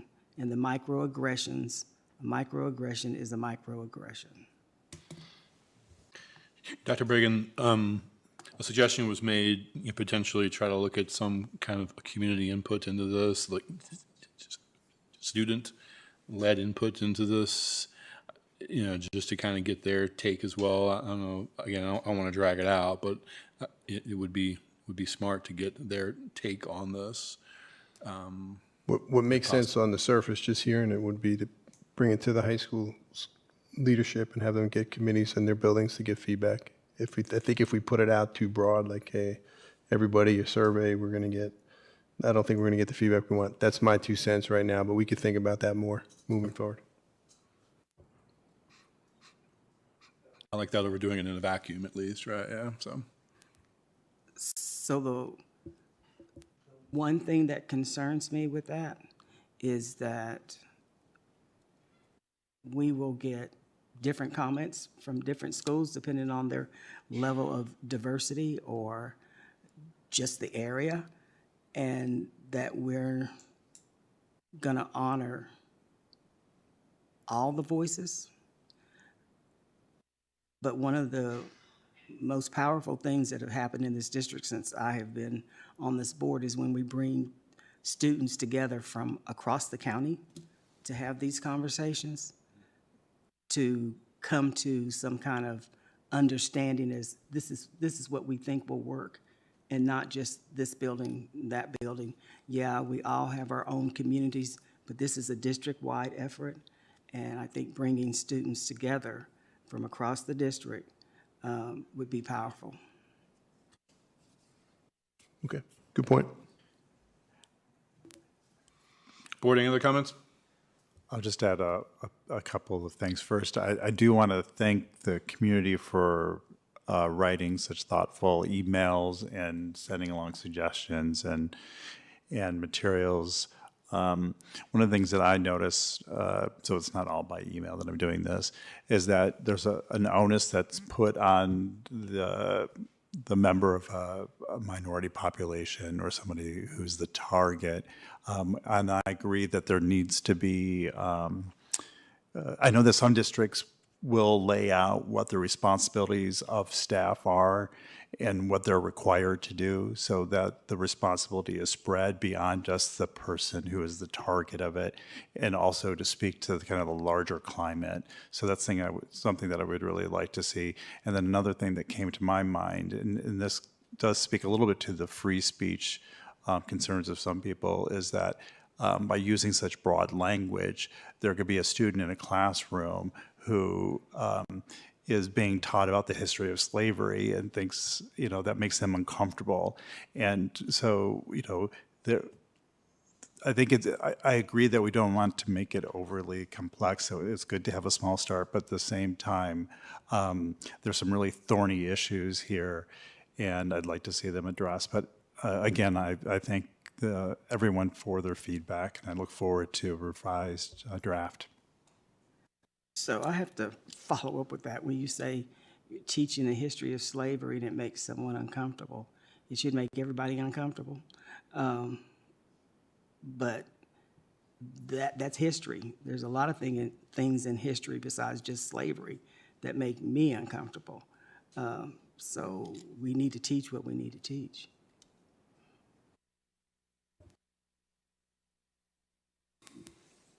Okay, board, anything else? Okay, great. Thank you so much. All right, next up, our wellness policy revisions were brought before the board for a first read on August 20th. The only changes since that meeting are inclusion of page numbers and an updated web address on the final page. Policy is being brought back tonight for approval. Motion to approve. Second.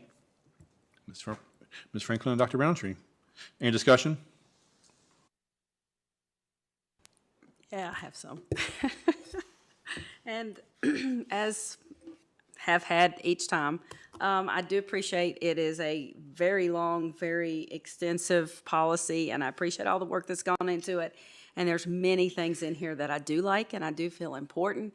And I take our obesity problem in America very seriously. I've taken sessions. I've looked into it. I've battled the last couple of years with trying to shuck a few pounds myself. I get it. I understand completely. But there are some things in here that do concern me. One of them is just talking about the food sold outside of the school. I tried to write down some notes. The food sold outside of school meals, concessions, after school activities.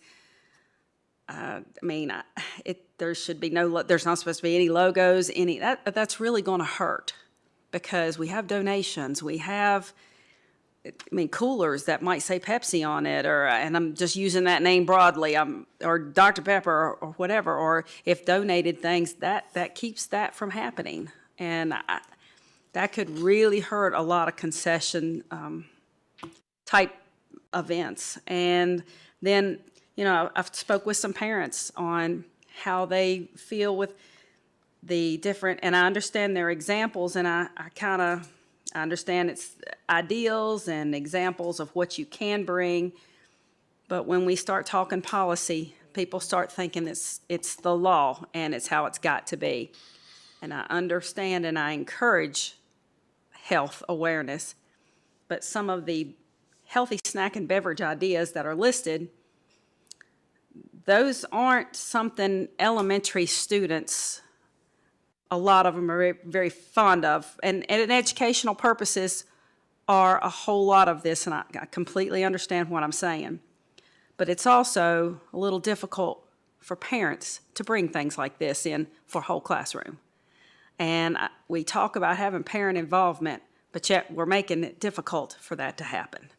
So I struggle with that. Like I said, I struggle with the food, and when I was talking about the healthy celebration and rewards, and I understand, we don't need to have food every time we celebrate something and reward something. I've shared that with myself, but as an adult, something's going to hurt me a lot quicker than it is a child.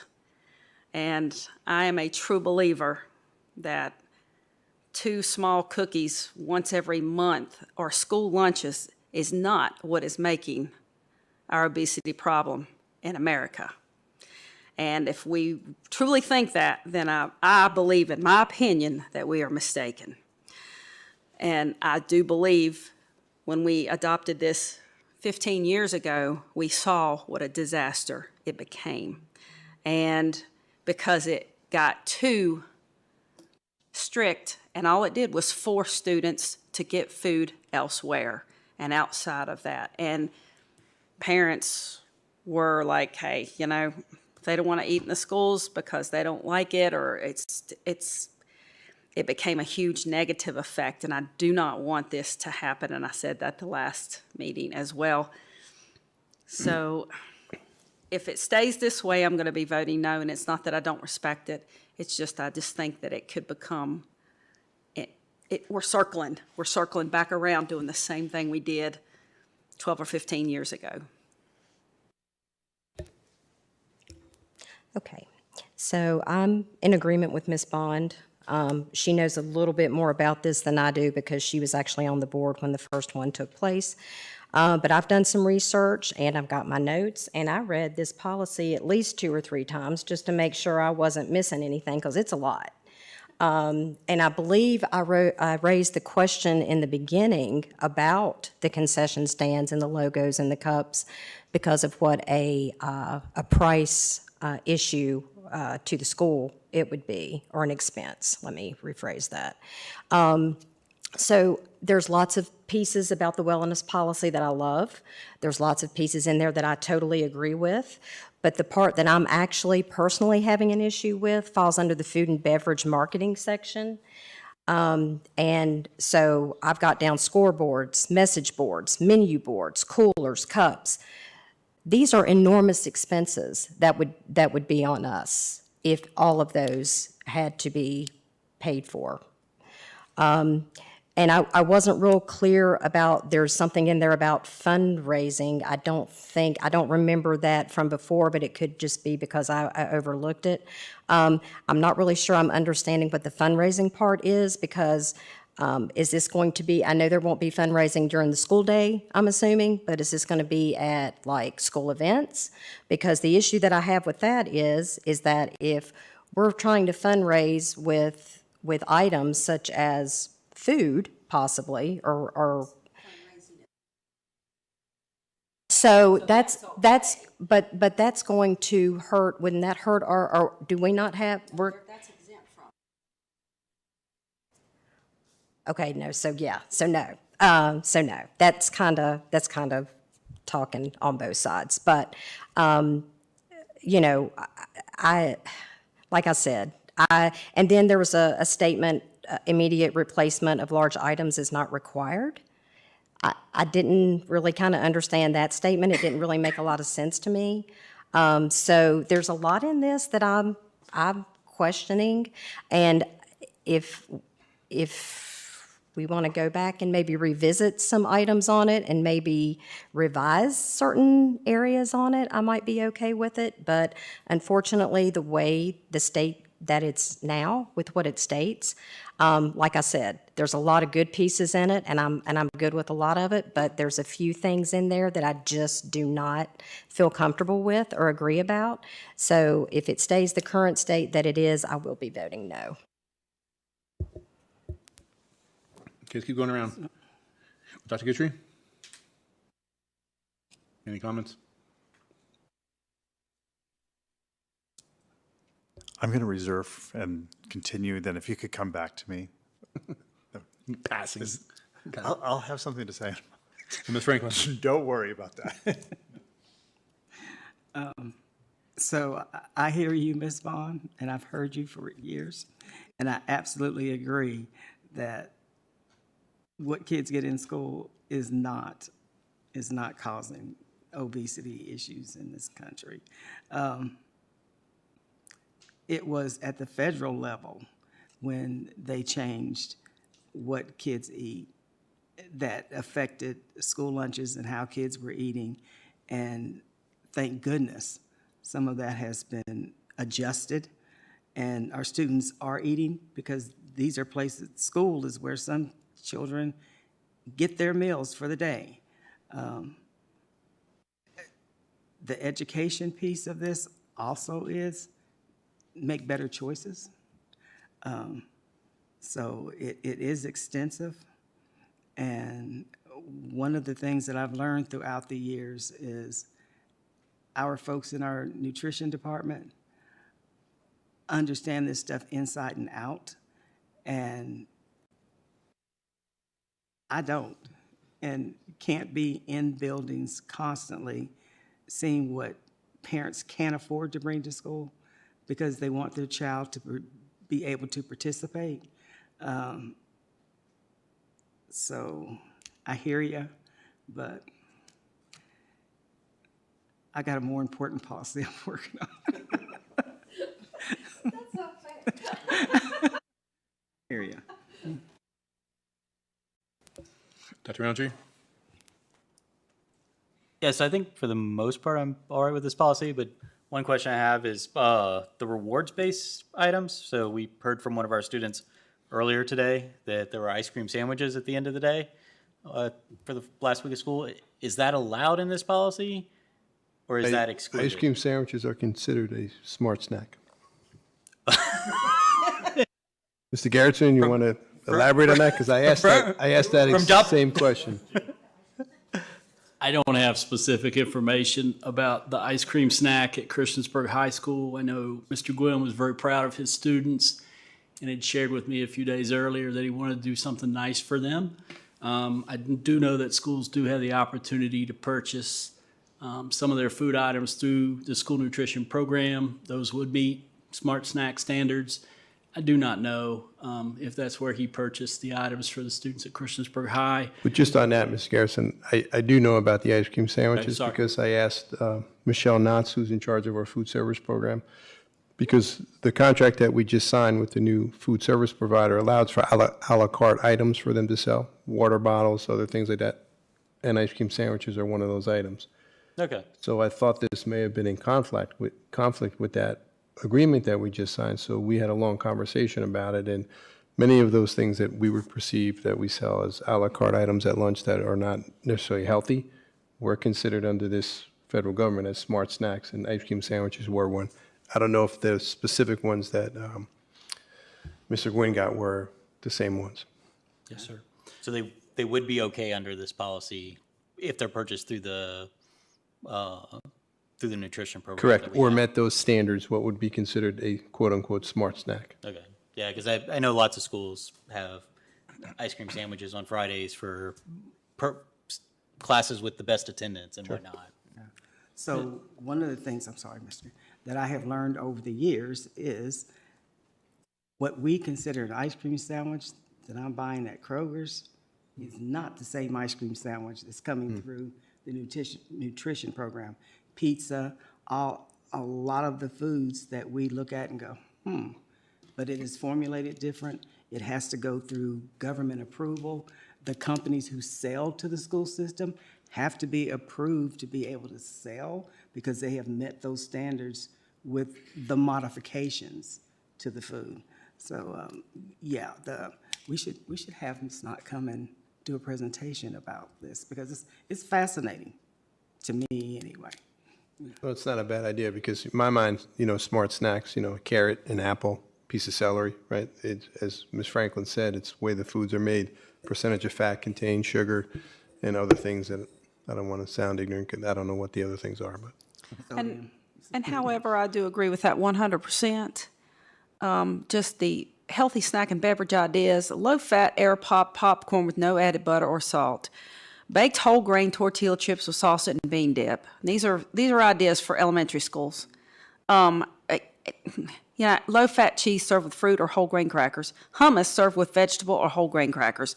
So when you start getting into the weeds of the whole grain and things like that, and I understand, but it does change. And it does make things, all this kind of stuff, put that on the can't buy and get one free list, okay? Those are expensive items. And again, that goes into if you want parental involvement.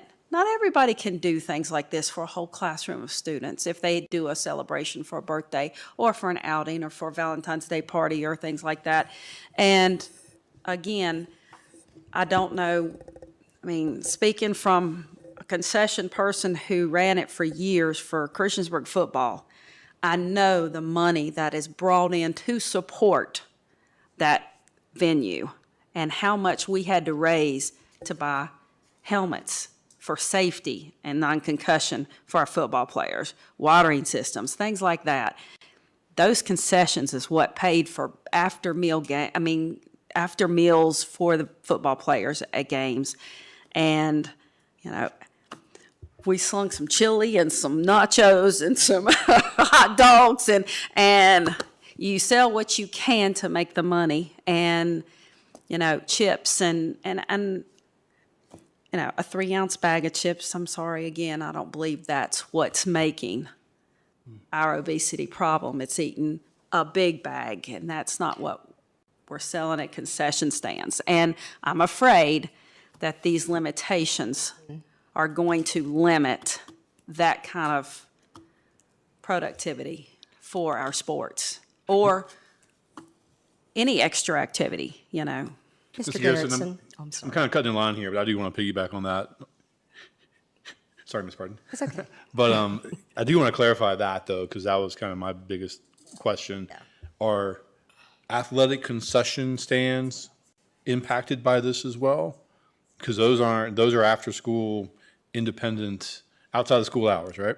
I guess there are two pieces. The first piece I would share is very much the local school wellness policy is meant to be goals or aspirations, right? There's not a wellness police that's going to come in and get us. Every 3 years we do a triennial self-audit. Even with that self-audit, when you come forward with shortcomings and say, well, we missed this mark or we didn't hit this goal, you're still not necessarily in trouble. And I will say, as an administrator, at the building level, when the first wellness policy came out and moving on up to now, I do think I've seen a difference in terms of us being a little more thoughtful, a little more diverse in choices we offer. I think as long as there's birthdays, there are going to be some cupcakes at school. I believe that happens. To Ms. Bond's point, I don't think the world is going to stop turning because of that. But I do think now when you go into a school for like a party or an activity or a school dance, you probably will see some carrot trays and some ranch and those kinds of things, along with all the other things we've always had. I think if you go to a prom, you're going to see some of the chicken nuggets and some cookies and some cake, but you're going to see some vegetables and some fruits as well. I think it represents moving forward and being a little more considerate to where, to one of the board members' points, we don't need to celebrate every single thing with donuts. We can do some other recognitions that do not have to be food-based, and that's a good example for our children, for our students, just in terms of saying at some point you're going to be an adult and you're going to make these decisions on your own. To the point that did get some conversation, I had 2 points, I'm sorry. The second point is Ms. Knotts was with us on this committee, and we raised some of the same concerns. Hey, what's happening at the concession stands? Hey, is this going to impact you in any way with your federal lunch program? Her answer was no, it does not. And to the question, I think that was asked last time we met as well. Hey, when and I'll just use any name, when Pepsi donates 500 cups, do we have to get rid of those Pepsi cups? The truth of the matter is we could be serving Coke in those Pepsi cups, right? It's whatever's in the concession stand. We're not going to have to make those changes. We're not going to have to, turn away those items. Because for us, my understanding in working with Ms. Knotts is that's just a donation. That's not us actively trying to promote Pepsi because we may be serving their number one rival in that same cup. Certainly, the board can do as it may or do as it will. This is very much the stock draft policy from the state. We did try in multiple places to try to say these are options, these are broad goals. We really tried to include as many options as we could without painting ourselves in a corner. So it's not my intention, if the policy is approved, to be running around at school concession stands or elsewhere pointing out you can't do that or you shouldn't do that. But I do think in my experience over the years, I've seen a little bit of a change to where it's not just all cupcakes. And I do think to our students today, I think they probably eat much healthier than I did as a student. And we do have those students who look and think and say, I'm going to pass on the donut and I'm going to get something different. I'm going to drink water instead of a soda. So in some ways, I'm not saying that's, all attributed to a wellness policy, but I do think we're fostering and developing those thoughts in our students by putting some of this stuff forward and putting it in front of them and giving them some of those other choices. happy to answer any other Great, thanks questions. for that clarification. I definitely appreciate that. I kind of jumped out of line. I apologize. Ms. Purcell? Then we'll keep going around. I mean, a lot of these, like the replacing of the logos, like the specific line under that subhead says, immediate replacement is not required, but as things age out, I guess, but then again, to your point, Mr. Garrettson, if you get a bunch of free cups from a particular major brand, we're not turning down something free that works. And the charts at the bottom of in the appendices, they're just suggestions. Correct. So if it's super hot and the kids need icy pops in May, that's not, the food police aren't on their way. I did look up the Smart Snacks food list that comes from the USDA, and among many other things, it includes Teddy Grahams and Pop-Tarts. So there's a range. So thank you, Mr. Garrettson. Yes, ma'am. Keep going around. Yeah, so let's go to our student reps. Real quick, I just have 2 points. One, I know that we've discussed the concessions and stuff, and I don't know a lot about this policy, but I'm just going off of what I've gathered. So if I'm speaking completely out of turn, just tell me. But one thing I will say is I do 6 sports year round, and 5 of those do involve my school. Very small school. And so one thing I will say is that our booster club provides so much for after school activities, uniforms, anything like that, travel. They are the ones that really put in the time, forth, effort, and funding. And I don't want anything to be taken away from that program.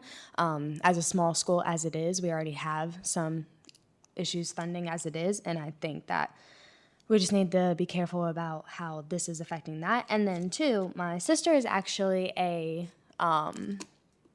nutritionist for the Roanoke Health Department, and I hear a lot about dietary nutrition, everything else like that, and I just wanted to discuss the obesity topic and everything, and if we are changing something like within the lunch or any after-school snacks or stuff like that. One thing I will say, if students don't like what they are eating, like to a point, they're not gonna eat. And one of the leading factors in obesity is overindulging. And you don't want them to sit there and not eat all day because something is hereforth disgusting, and then decide to go home and absolutely overindulge because they've been starving all day. But that's the only things I see though. Great, thanks for that. Any other student comments? So, like Asia said, I'm not too aware of this policy, so bringing back up that ice cream topic. So Mr. Gwen did decide to, treat our students for, we're coming up with this new cell phone policy. It's a hard thing for students to adapt to, so the way of rewarding them was with ice cream sandwiches. I understand that. I personally did not take an ice cream sandwich, but I do know there are friends who love the cafeteria ice cream that they provide, the sodas that they provide. So there was a mention of you guys switching nutrition plans. How does that fall into that new nutrition plan of it being allowed? Or as Dr. Bergen said, the smart or safety, how does that fall into it really? Yeah, so any vendor that we would use for our school nutrition program, any company we would use, has to meet some federal guidelines to be able to operate in schools. So we did recently, at the beginning of this year, change vendors. So you've got a new vendor. So if things seem a little different from last year, it's probably in that change from one company to another.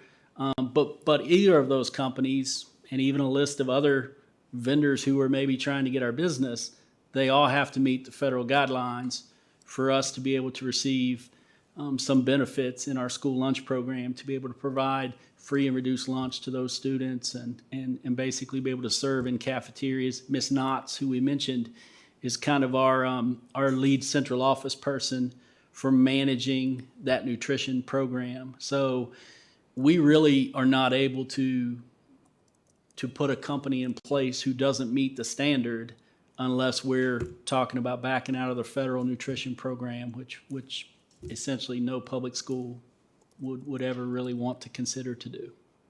I hope that answered that. Great question, students. Dr. Gitcher, you ready? Okay, I'm ready now. Two things. I'm a little ambivalent just because I've heard really negative feedback about our new vendor in the food and the cafeterias from some sources. I haven't done a broad survey, so they're going to continue to provide the food. So there's not like any accountability in there for that. But so I think though I can help a little bit with the concerns that were expressed, in that my understanding is that the issue with the logo and the fundraising and all that is direct competition with the nutrition program during school hours, right? So it's not about after-school fundraisers. It's not like, that's not what this is about. And some of this language is in the Code of Virginia. It's just a little clear. For instance, there's in chapter in C20 740-35, which is mentioned, it says each public school shall be permitted to conduct on the school campus during regular school hours, no more than 30 school-sponsored fundraisers per year, during which food, et cetera, et cetera. That language is coming directly from the Code of Virginia. It's a little clearer there to make sure that people know this is to avoid direct competition with the food program during school hours for breakfast and lunch. This has nothing to do with fundraisers after school. Am I correct in understanding this? That's my understanding in talking with Ms. Knotts, is that this would not impact concession stands specifically. That was a question our committee had. When we read the language, we saw the text, we essentially had the same concerns. And she said she did not believe this impacted the school nutrition program whatsoever. Yeah, so even that language about the money, the proceeds from those food, that's only if there's direct competition and that goes into the program. So if there's not direct competition, whatever funds are raised through concessions goes to the purpose of raising those funds. Yeah, we had some good conversations because, I mean, again, a lot of this work was done in our school health advisory board. There were some conversations about curtailing that number back, less than 30, or even some discussion about should we have any food fundraisers. But we have a few schools who do some fruit sales, particularly around the holidays. That would be considered a very healthy food fundraiser and really benefits that program, those programs greatly. So in the end, again, our team just kind of said, hey, look, if we can avoid every school club selling candy bars, that's probably a good move. Let's sell some other things. Let's have the principal, and again, that's coming out of code. Let's have the leader of that building be responsible to keep up with the fundraisers, to try to use some wisdom, some discernment in what gets approved. And again, can our organizations generate funds to support their programs without it always having to be potentially maybe the worst possible item that we're selling. So again, these are all goals and intentions. If we do have situations where we're seeing lots and lots of candy bar sales, right? Then potentially there could be a conversation just saying, hey, school, are you really thinking about that? Like nobody's going to come in and shut them down or anything like that. Yeah, thank you. So does that answer some of the concerns that you raised at the beginning with your remarks?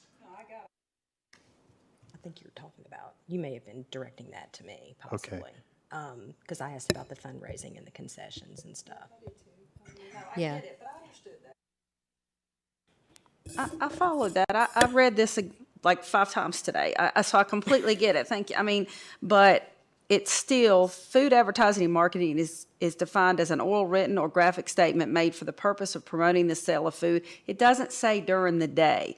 Brand names, trademarks, logos, or tags. And I understand it. I've read all of it. It's, oh, you don't have to replace it now. And as things wear out, you can do it. And all of these are ideas. But again, I do remember what happened. They were all ideas. And it was like, oh, no, well, if you're going to help do this, you can't bring that. That's what my concern is, and I completely agree with you. We have definitely gotten misguided in a lot of things.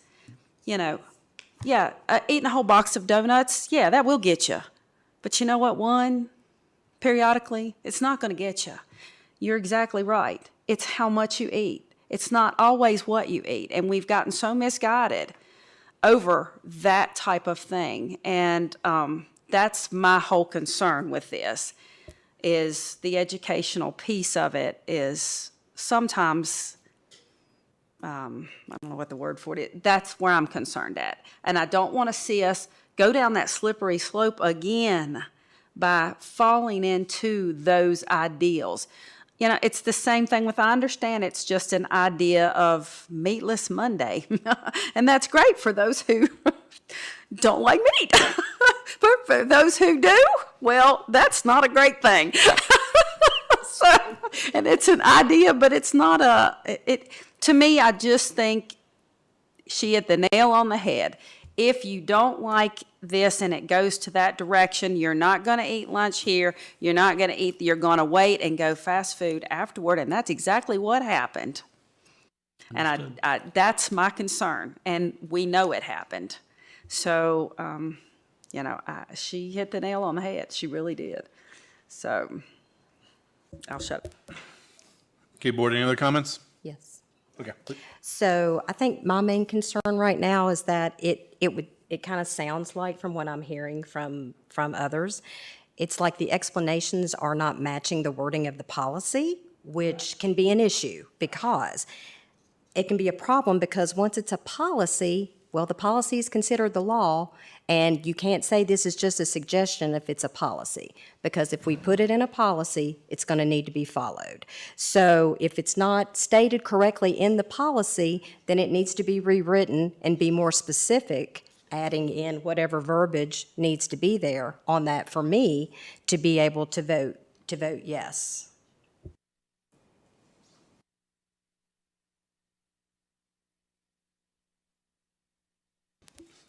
Okay, board, any other comments?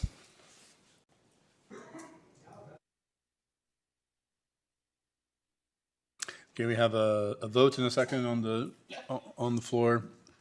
Let's wait for Dr. Roundtree to get back to us. Mike here. All right, great. Ms. Osborne, please call the roll. Ms. Bond? No. Ms. Franklin?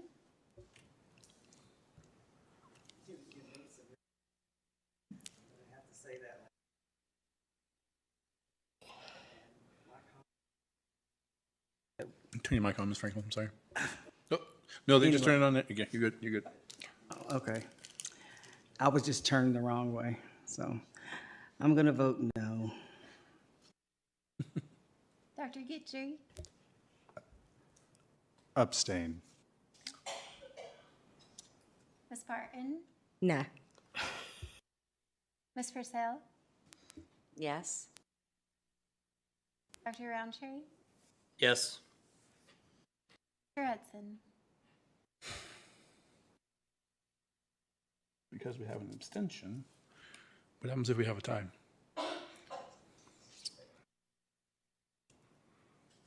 I'll vote yes. 3 in favor, 3 opposed, 1 abstain. The motion fails. I think what would be helpful would be some more specificity, right? Because I appreciate what we heard in terms of the food police not showing up, shutting you down, right? But if I read this policy, there's some stronger statements in there than that, right? Yeah. Be my advice.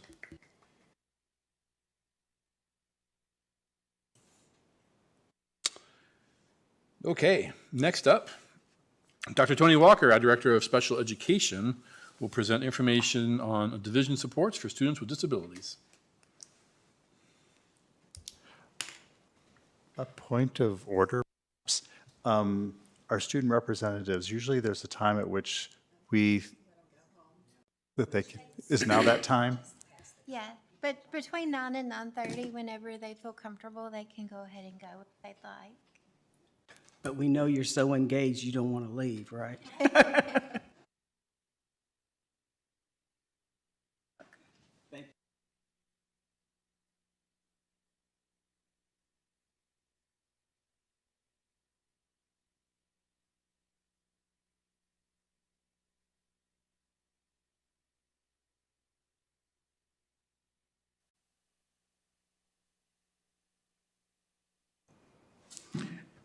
Good evening, Chairman Hudson, board members, and Dr. Bregan. This evening, I'll be presenting division supports for students with disabilities. My agenda for this evening will cover the academic labs that are in process now. We're implementing those at this point. An RFP for in-person speech opportunities. And also, I'll be presenting a grow your own speech pathology proposal, which is currently in development as well. A little history on learning labs. Historically, we had learning labs at select school sites in the school division.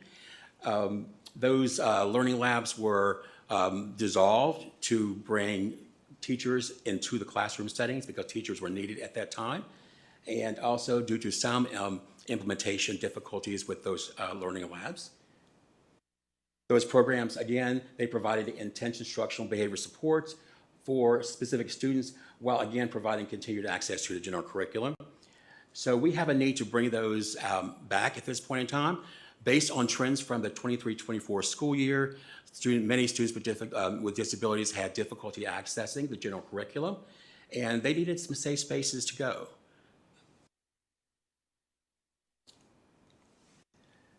Students with high intensity needs require specialized instruction, such as, again, to receive academic support for those students who need additional supports, to be pulled from the classroom to receive that.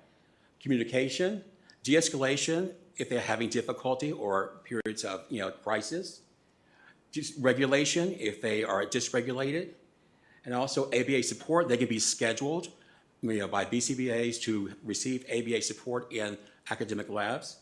And also for social emotional behavioral interventions as well. Those are those school-based interventions within the school division. So sometimes they can happen as well in those academic labs, social skills, anything with the curriculum-based, as well. Also, skilled professionals provide behavioral support, again, when behavior escalates. Continuum of support services to meet academic students' needs. As you can see, we have the arrow pointing from the regular classroom, which is the least restrictive environment. If students have difficulty accessing that, then you move down to continuum, and you can see where academic lab is located. It is further down the continuum to most restrictive. The academic lab sites, we've got 9 academic lab sites, again, based on trends from last year, where we saw that there were students having difficulty accessing the general curriculum, behavioral suspensions, again, where there are certain disabilities, were either not understood or what training needed to take place. But again, based on the students' needs, we decided that these were the 9 areas that we saw based on the data that we were collecting during that year. These are also elementary, middle, and high school settings as well. The staffing for the academic lab consists of a special ed teacher, an RBT, which is a registered behavior technician or a behavior technician, and 2 paraprofessionals going in and out of the academic labs. And so here's how you access the academic lab. Let's say a student who has a difficulty participating 100% of the time in a general educational setting. The administrator submits a referral, to the best team, which is the behavior education and support team. That team consists of board certified behavior analysts, division special education personnel, And so what we do with that BEST team is make sure that the referrals are true referrals and that the schools who made the referral have attempted all interventions necessary to maintain students in the general educational setting. And so once those interventions have been exhausted, and then so that application is approved, and then the administrator calls the IEP team, and that team also meets and determines the actual length of time in the academic setting. Again, recommend the number of students in the academic lab are 6 to 8. And the reason for 6 to 8, because we want to make sure there's no overcrowding in the academic labs. The labs are at different sizes at different schools. The environment is a small group size, individualized instruction, and also, again, it's that LRE setting that we want to make sure that students are there who need to be there. The amount of time a student spends in the academic lab, again, is determined by the IEP team. And as you can see, where academic lab is. And so the goal is for students to, if they're having difficulty in the gen ed setting, they circle into the academic lab. We work with them there, and then they go back to the gen ed setting. So the goal is not to stay in the academic lab, it's to go to have your needs met and to be reintroduced back into the gen ed setting. My next area of discussion will be requests for proposals for before school, after school, and Saturday speech services. Currently, the division has 4 speech pathologists to provide services for students with IEPs. We've also contracted additional agencies to provide additional supports, 2 full-time virtual and 1 in-person through AMN. Through AIS, 2 full-time virtual, 1 part-time 15 hours in-person with ProCare, and 1 part-time 20 hours in person with Reliant, all to meet the needs of the school division's speech services in the school division. To assist with providing additional in-person speech services, we develop an RFP for before school, after school, or during a Saturday speech clinic. This is to give options to parents to provide additional in-person speech. This RFP process will complete this Friday, September 6, 2024. The staffing process for these options are the special education department will use a rubric to review and score all proposals. All proposals are ranked based on the criteria of the RFP, and the director of finance will negotiate and award contracts after we provide those to her. Parents will be sent a letter with a description of the agencies that are selected to provide the in-person speech services. Parents will also be given an option to select the additional in-person speech services either before school, after school, or during a Saturday speech clinic. Parents will also be asked to contact their school's administrator, case manager, or the Department of Special Education if they decide to select an in-person speech option.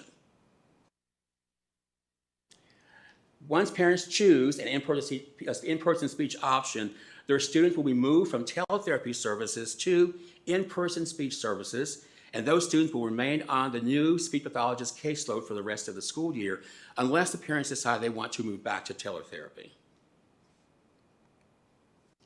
Transportation for these options are the before school option. Parents will transport students to speech in that morning, and then student attends school. The after school, students will take the all-in tutoring bus home at the drop-off location for transportation.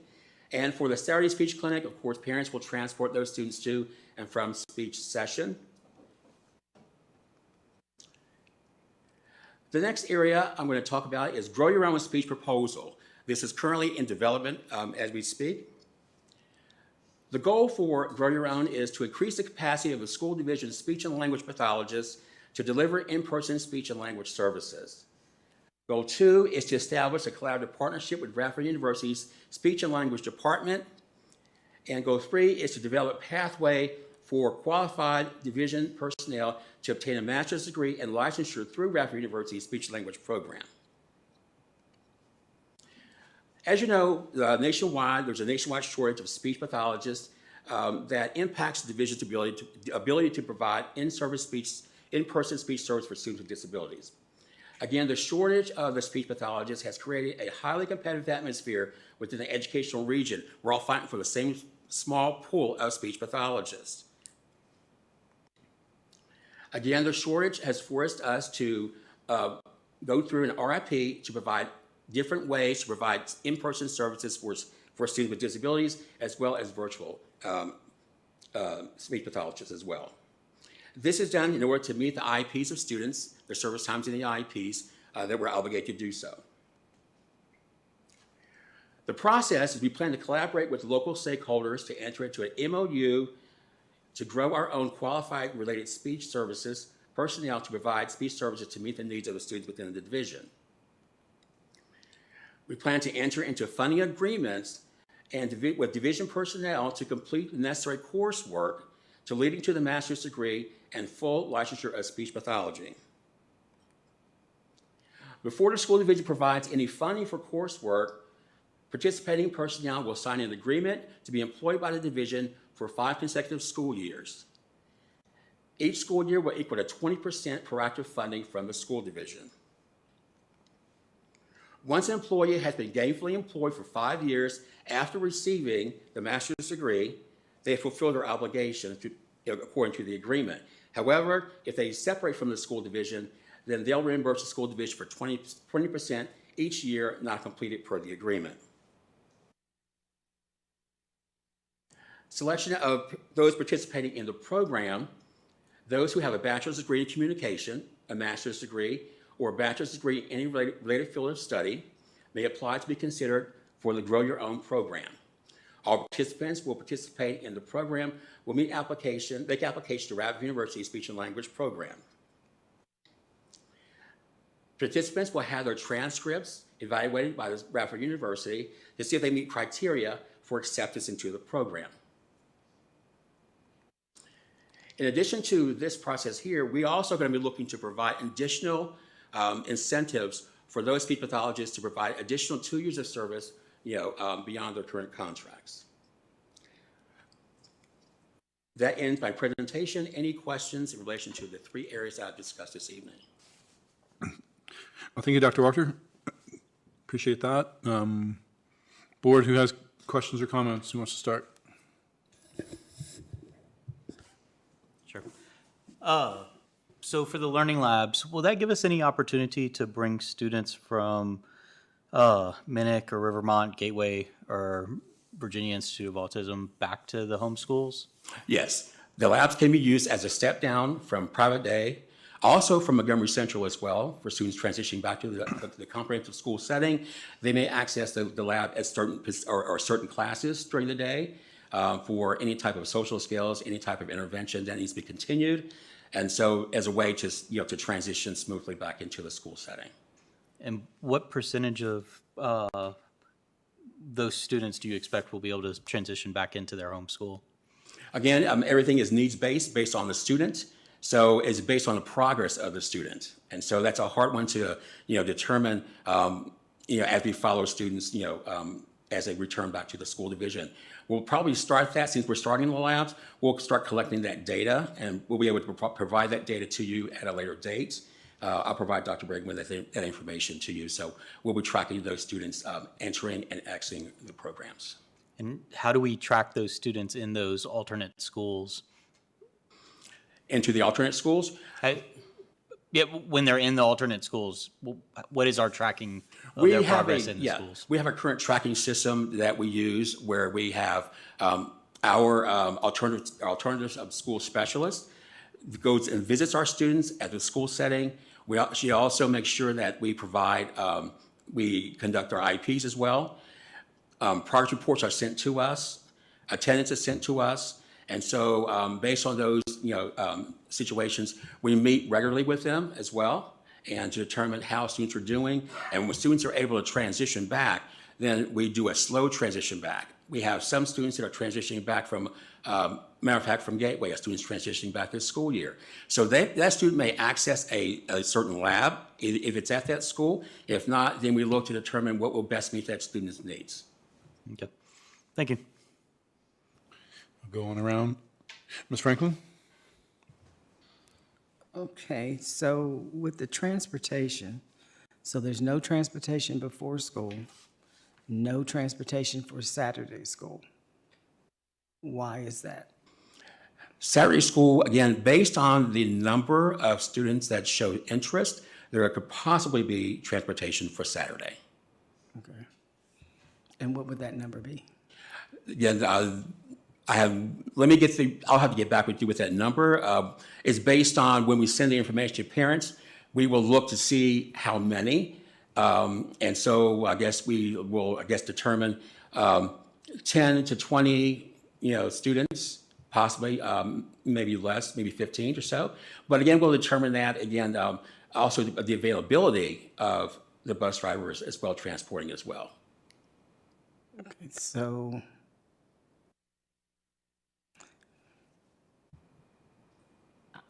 I'm just real concerned that if we have 5 students who need that extra support, but yet can't transport their child before school or on Saturdays, that we're not going to support them in the way they need.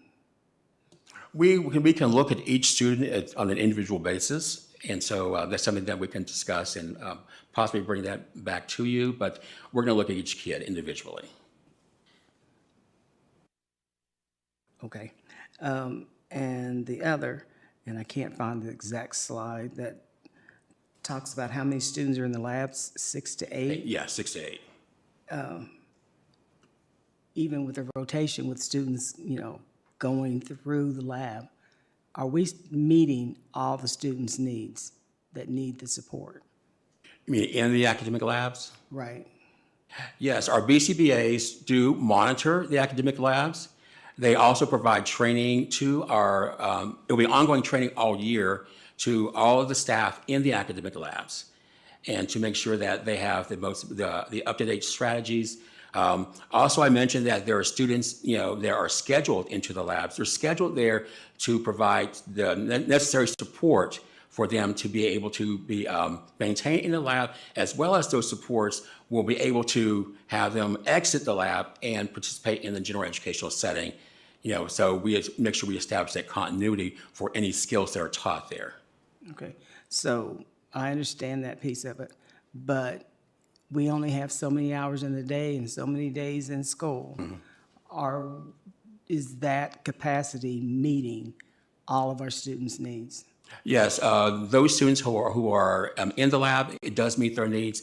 We do have a staffing ratio. Those students who have individual paraprofessionals with them, they come with them to the lab. And so there's extra support.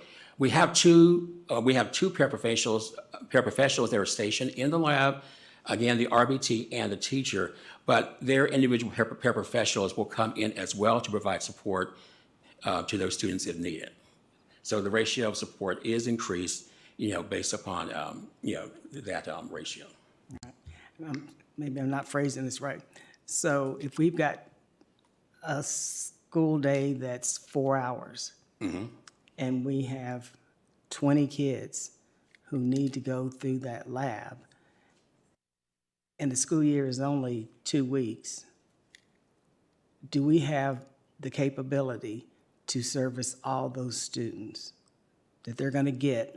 Every student's going to get their opportunity to go through for the same amount of time to meet their needs. Yes, every student's needs, again, the IEP team determines how much a student spends in the academic lab based on their IEP. We go off the IEP for those students entering the lab and exiting. So the team will make sure that the students are successful based on goals and objectives are developed. And so, again, it's need-based. So students aren't in there just to be in there all day, but it's based on their individual needs. Some students are there for an hour. That's all they need. Some there for 2 hours. That's all they need. And so when I mentioned students are scheduled in there, so we have students that are scheduled in there to work on ABA. They have to be scheduled. We don't want to just put students in there with autism just to be entering there. We want to be meaningful to them. We want to do programming for those students. And so again, it's needs-based, so it's based on each individual student. So that's why the lab is designed to work with the student individually, so that way we can look at each kid individually, and so to meet their needs. Okay, thank you. Dr. Guidry. Thank you for the presentation. I'll just ask a few short questions. So I know that there's a category of students, and I am in favor of diversifying our programming and our services, certainly.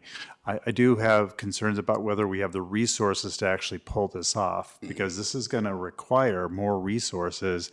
And we've had a lot of turnover in special ed in our program, and I have real doubts about our ability to do this, to pull this off because of the intensity of the resources that are going to be necessary. But I know that there is a class of students with disabilities, and maybe you just answered this and I didn't quite catch it, who want to be in a general education setting, but there will be times in which they may need Yes. more intervention. Those students then are sent to the lab for, like, so let's say it's the middle of the day. The student's great, but then something happens, there's a crisis moment, are you sending them to the lab? A student can access to lab, again, for crisis stabilization, as I mentioned on one of the slides. They can go for, if they're dysregulated, they can go to the lab to get regulated, and then they, once they're calmed down, settled down, regulated, and able to take direction and participate, then they're escorted with their paraprofessional back to the gen ed setting. Okay, so let's say Harding, I have the closest connection to Harding because my boys went there. So you have a second grade student, let's just say second grade. If there is dysregulation in the middle of the day, somebody is going to drive that student to where? Where is that student going to be transported? Like a second, because if I'm understanding this correctly, they'd go to Christiansburg? No, let me go back for a moment. Yeah. Okay, so these labs are school-based. They're school-specific. If there is a student that is at a school that does not have a lab, right, and that student needs support, then that student, we will look to see where is the closest school that has a lab for a student, and so then we will transport that student there to receive services. Or what we'll do is we will speak to that parent to say, hey, here's the closest lab that can meet the needs of the child, and so we will discuss it at that point in time. However, there is in the proposed in their slides are two links. One is a 2-year proposal. And so that calls for the first year for the 9 that are here, which we're discussing today. The second is for an academic lab for every school in a division. And so to answer your question, let's say if each school is going to have a lab next school year, that is the goal. Okay. But for this school year, is what you're saying is that, yes, we will look to address that student's need. And so we will look to talk to the parent to say, we may need to have a student move to this school to receive that support, if necessary. Or what we can do is we can look at that school to say, you've got a student that is having lots of difficulty accessing maybe 1 or 2, or 3, then we would like to see a lab at your school to support those students. The goal is to maintain students in their homeschool settings and not send them to private day schools. And so that's what the goal will be. So we'll look at each kid individually. So for instance, we did receive a call from a school who's saying, I would like to have a lab. I have 2 or 3 students that are having difficulty accessing, at this point. So we're going out to meet with that school, and then we're going to look and talk with that principal, and we're going to look at those kids' program, and then we're going to look at the school setting to see where can we place a lab in that building. The goal is to bring the supports to the student so that we won't have to bring the student outside of the school. Okay, thank you. I have some more, but I'll let my colleagues continue. Ms. Pardon? So one good thing about going last is a lot of my questions have already been asked. So I did have one thing I wanted to touch on, though, and you may have already said something about this, so I apologize if you have. So I know if we don't have the personnel and support there, we're sending out the RFPs to the places to help us with this. Yes. If for some reason we seem to have an issue with that as well, do we have anything that we're going to fall back on with that in per se? Or I didn't know if we had even thought about that yet. Yes, we did 4 RFPs just for that reason. Okay. To make sure that, we didn't want to do one. Okay. Because then we had nothing to fall back on. So we have 4 out there. What we did was we did a blanket. We said we need an RFP for, to provide, RBT, OT, PT, speech, interpreting, whatever. So we make sure that we did that so that we can fall back on and have those individual, agencies as backup. Okay. So we kind of overwent with the RFPs to make sure. I like that. Great. Thank you. Ms. Vaughn? I think I'm good. Okay. Yes, I guess my questions would be, Dr. Guthrie kind of touched on this. I appreciate the mention of the link because I did miss that in the slides to the proposal. But my question is still, do we have the staff in place now to do this, even if just in the limited phase 1 approach? And if we don't, what's the ask, right? So in terms of budget for next year, right?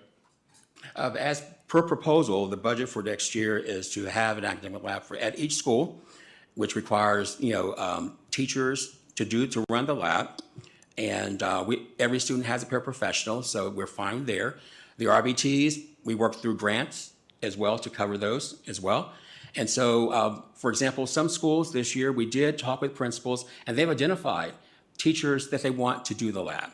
And so we're trying every angle so that we can make sure that we are using all the resources that we have so that we can support students' needs at that point in time. Okay. You're not wrong. Yeah, so I guess just to wrap up that thought, I mean, obviously as we get into budget season, that would be the time to start having those conversations. But it's not clear to me how much we're asking for, right? The difference between what we currently have and how much we need to do this. So we don't need that right now because we're we're in phase 1 right now where we budget. have the 9. Phase 2 is for, if you look at the proposal, it calls for every school in the division to have a lab. We'll probably be looking to do something at that point for next year's budget, not this year, but the year after. Okay, so again, I may have just missed it. So trying to be clear. So for phase 1, with the 9 schools that you mentioned, we have the staff for that already? The staff are in the schools now. All the labs are running. They're up and running. We've added some staff, though. We had an allocation of 5 additional staff members. That's correct. And for next year's proposal, rough ideas, we were talking just this morning, it's around 10 staff members. 10. But we don't have that ironed out yet on what that would look like moving forward. Obviously, we didn't begin discussing budgets for next year at all. Okay. Again, I think I missed a piece. I thought we were asking to start these labs, not that they were already happening. So these things are already going. They're already staffed. Correct. The stuff is being done. Yes, they're staffed. Not the first time. They're running. But that's cool. Yes, sir. That's great. Dr. Walker's response was to some of the needs we had last year about some of our students' needs not being met without having some of this pull-out supportive services. So that's when they started looking at these academic labs. And initially, the number was smaller. And then as we went over IEPs, as Ms. Franklin had said, do we have enough to meet all the kids' needs, students' needs, as such that, so it expanded to the schools that are currently in there. And the same thing with the speech therapists. There's a shortage across the nation, but it's particularly germane to our area. There's just not a lot of people here. So we typically need 8 speech therapists. I believe we have 4 right now. Is that we right? have 4. Yeah. So one of the things you did was you contracted with telespeech therapy that provides, via the internet, via a Zoom call or Google Classroom, which is okay, but it's not the best type of service. Would much rather have one-to-one. So Dr. Walker put out some RFPs offering that one-to-one service for people before or after school. So that could be our own people. It could be other people that are providing it at different schools or something like that so we can get the services for the students. The problem is then the students have to stay either after school, before school, or on Saturday. And there's logistical concerns with that, as Ms. Franklin said, and Dr. Walker and I were talking. If we need to adjust transportation, we'll do that, but it may not be conducive if we have 1 or 2 students at each elementary school to transport, right? So that may mean we have to have a hub somewhere where there's one school that has 7, 8, 9 kids, and we're going to try our best to work all that out. But we're not sure at this point that students are committed and parents to coming on Saturday. We don't know that, and we're just doing our best to try to mitigate a bad situation. One of the other things Dr. Walker alluded to is we're looking at a sign-on bonus and a retention bonus. You know, just to get people, and then if they are going to get that bonus, they're going to commit to be here for at least 2 years. So we're trying to do all we can to address that concern. Okay, great. Chriselle? Some of my question, I think Dr. Bragan just addressed with that clarification about the speech pathologist program and just addressing the need. How many students qualify for speech service support in the division? For the total number of students, that is it's roughly around, I would say we've got about 400 students plus. I can get you that current exact information. We're about to do screenings this year. That number is definitely going to change. So I can provide the exact information with Dr. Bragan to get to you at this point. Yeah, I was just curious. Yes. Because I know that the 4 full-time speech pathologists are extremely overloaded in their schedules and are kind of asked to work miracles to try to provide adequate services for the students that need them. And I know that if a child is identified as needing speech support before they're age appropriate for kindergarten, they can start doing that younger also. Is that correct? Yeah, the preschool, yes. So is that like age 3, 4? Does Yes. it kind of depend? And I guess where I was just a little unclear, and I apologize if I was the only one that didn't quite get this. The RFP is for additional supports, but then is the intention that the extra time that is in person replaces the online? Yes. Because it just is probably very hard to do that well, especially for younger children. How many children are needing to do online therapy right now? Let me get the exact number to you because that number shifts Sure. As students come in and out. And so if I tell you a number today, I understand. by the time I get home, that number is going to change. And so because we have the system roll over at night, and so that number will definitely change for that. So I can provide that, Dr. Bragan, give you that information. But then I will say that the number is growing. Again, we have students qualifying for services that are delayed.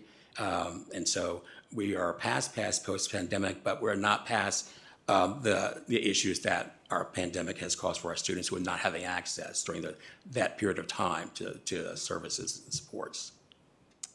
Is there a hope that the implementation of this program, once you get feedback from the parents, that it could help with the over caseload for the existing speech pathologists, so that Yeah, it become a little yes. more manageable for them? The overall goal was to create manageability, to create in-person speech services. Teletherapy is a proven best practice, for speech. However, we do know that in-person is best. We're there. They're there with the child. They can manipulate, the students' structures, and so there is no issues with teleprompting, computer issues, all of that. But again, but the goal is to get back to the in-person speech services. So that's why we were thinking out of the box as best we can to provide more in-person. So we do hope that once we send out the information to parents of who we selected, and so the RFP was for only in-person. And so that way, so we were sure to get just in-person agencies that will provide their services to come. It's a little more expensive, but yeah, it's in person. And so that was the overall goal. Thank you. I appreciate that. I have one other question about the learning labs. So I know that hiring paraprofessionals, retention of paraprofessionals it's been a struggle here. It's a national problem, but we have to deal with it locally. So in a scenario where a student needs a para all day, they just have significant needs, and they have turnover, that person quits, needs to be absent, and they have a learning lab in their school, what would happen to that student that day? Well, we look at that student's individual needs. Okay, so we also share paras as well. And so the Learning Lab does give a space for students to go. And so we take a look at that, and we provide some sharing. Of course, we take a look at, we discuss that with a parent as well, that the paraprofessional is absent. And so therefore we are sharing, and that we're able to meet this child's needs. So we all come together to make sure. The beauty of the academic lab is that all the staff works together in the lab. A support is support in the lab. And so it can be trade-off in that lab to make sure that we're addressing all students in the lab. So if a student loses a para, they can't access to lab in order to get that support while we take a look to see who we can bring in. One of our other agencies that we have with RFP, there are floater aids. And so I'll be looking to purchase floater aids. The floater aids, they can be used anywhere. And so, for example, I'm looking to purchase 5. And so through grants, and so that way those floater aids can be placed anywhere in a division. We have had difficulty, there's a lot of illness going around now, stomach flu, COVID. So some of our paras are out. And so, a school has an issue, then I can send a para over there to be in place of that one that's out until they get back. And then their assignment will change based on the needs of the division. So they will float the division, and so they will have various assignments based on the needs of the division. Thank you, Dr. Walker. Okay, we can go around again if we need to. Yeah, I had a couple follow-up. Go ahead. So with the labs, are there students that will be in the lab all day for the academic day? It depends on the student. There could be some reverse inclusions, what we call, for students who, based on their needs, is very significant. We do try to make sure we access, the general education curriculum as much as possible. But if students require, that they have to spend more time in the lab, based on the IEP team, they will determine that as well. And so the lab will follow the IEP that the IEP team has determined. So and then the staff of the lab is 4 people, sorry. When a student goes into the lab, does their paraprofessional go in with them so it increases the lab staff by 1? Yes. Okay. And so also too, if a student does not need a para, the goal is to create independence from paraprofessionals. And so that's where the training will come into play. And so our goal is to have students be as independent as possible in a general education setting. And so if a student is in the lab and they're there with the adequate support and they are fine, that para can go work with another student. The adult support is what's written in the IEP. It's for students to receive adult support. Adult support can be a paraprofessional, special ed teacher, gen ed teacher, adult support. And so, but we do, look at the individual student. And so, but our goal is to create independence. And so that way we don't have students who are at the middle school and high school level, dependent on paraprofessionals. So. Very good. Unless they have mobility issues, vision, assistance, wheelchair and all that. Right. And then revisiting what Ms. Franklin was bringing up earlier a little bit. So when an academic lab has 8 students in it at all times throughout the day, what occurs when we have a 9th student? Then we take a look at that school, which has already happened. Some schools have already split and have developed additional lab space. And so, that's one area that we can do as well. Many of our staff have endorsements in adaptive, and so that gives them the ability to be able to, monitor another lab setting. We have a couple of schools. Matter of fact, there's 1, 2, 3 schools who have one setting for adaptive, and one for a therapeutic behavioral. And so to split those students that way, so it creates more space, more opportunity for other students to, for that school to go into and to be serviced. So that school has 2 labs with, 2 labs. with 4 professionals in each one? So it depends on the number of students that are in the lab. So for example, you can have a lab of 8 and then another lab of 2. And so at that point, you wouldn't need 4 in there at that point in time. You need probably just a 2 paraprofessionals or a teacher paraprofessional at that point, yes. Okay, thank you. Ms. Franklin? Great. With Dr. Guthrie? Just a quick one.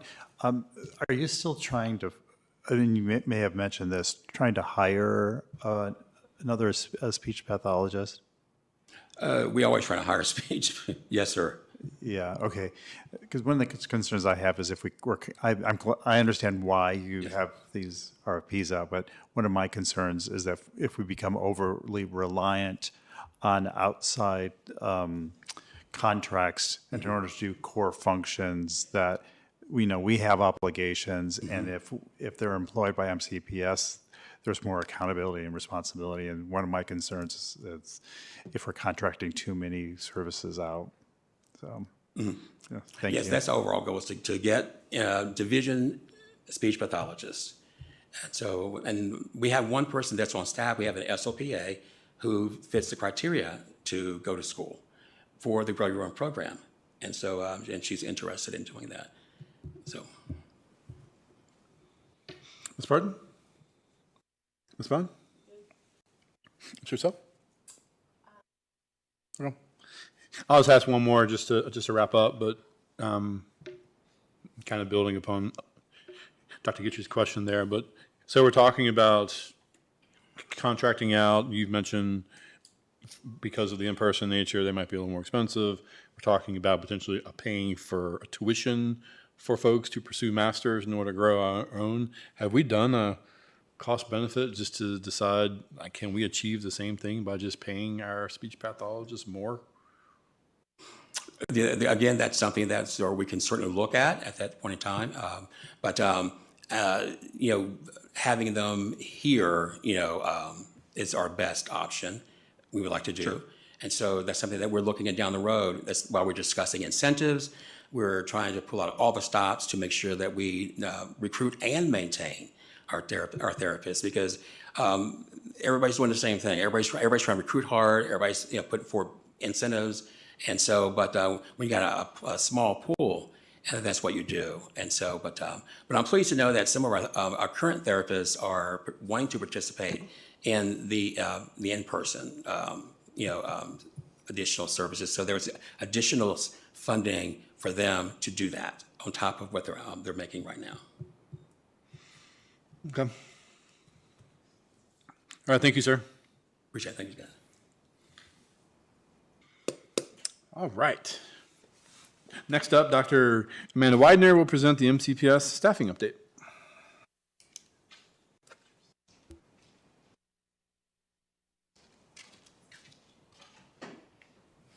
Good evening, Chair Hudson, board members, Dr. Bragan. I'm going to present information that will give you data and information related to our staffing and vacancies that exist across the school division at this time. So I'll begin with just an overview of our current vacancies by category. At this time, we do have 8 administrator vacancies. Most of those are at the central office level. We do have 1 building vacancy. However, the good news is we do have 3 recommended candidates to fill 3 of those positions. So we are making progress on filling those.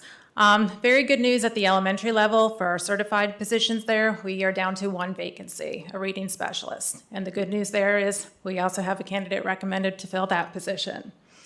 Secondary certified positions, we're looking pretty good there. Currently, we have 1.5 vacancies. And so we don't have recommended candidates at that point, but we do have a long-term sub in one of those positions. The full-time position is a data coach, ITRT coach, so we're in the process of looking to fill that position. The other half vacancy is a PE position, and we do have a long-term sub in that position who is interested in getting certified. Special education, I think it's a familiar theme that's our hardest area to fill among our certified positions. So we do currently have 9 vacancies. 4 of those are SLP positions. 2 of those are special education teachers. There are some applicants out there among the teachers, so I feel confident that we will be able to fill those positions. And then among our classified vacancies, we have approximately 41 vacancies there. That number is a little more fluid. It does tend to fluctuate and change. The biggest number among our classified staff and vacancies are our para positions. We've got approximately 18 open positions that we're seeking to fill. Many of those are new positions. Second biggest area are custodians. We've got about a dozen custodial positions that we're trying to fill. The good news there is that within the last week, we've had 9 new applicants for custodians.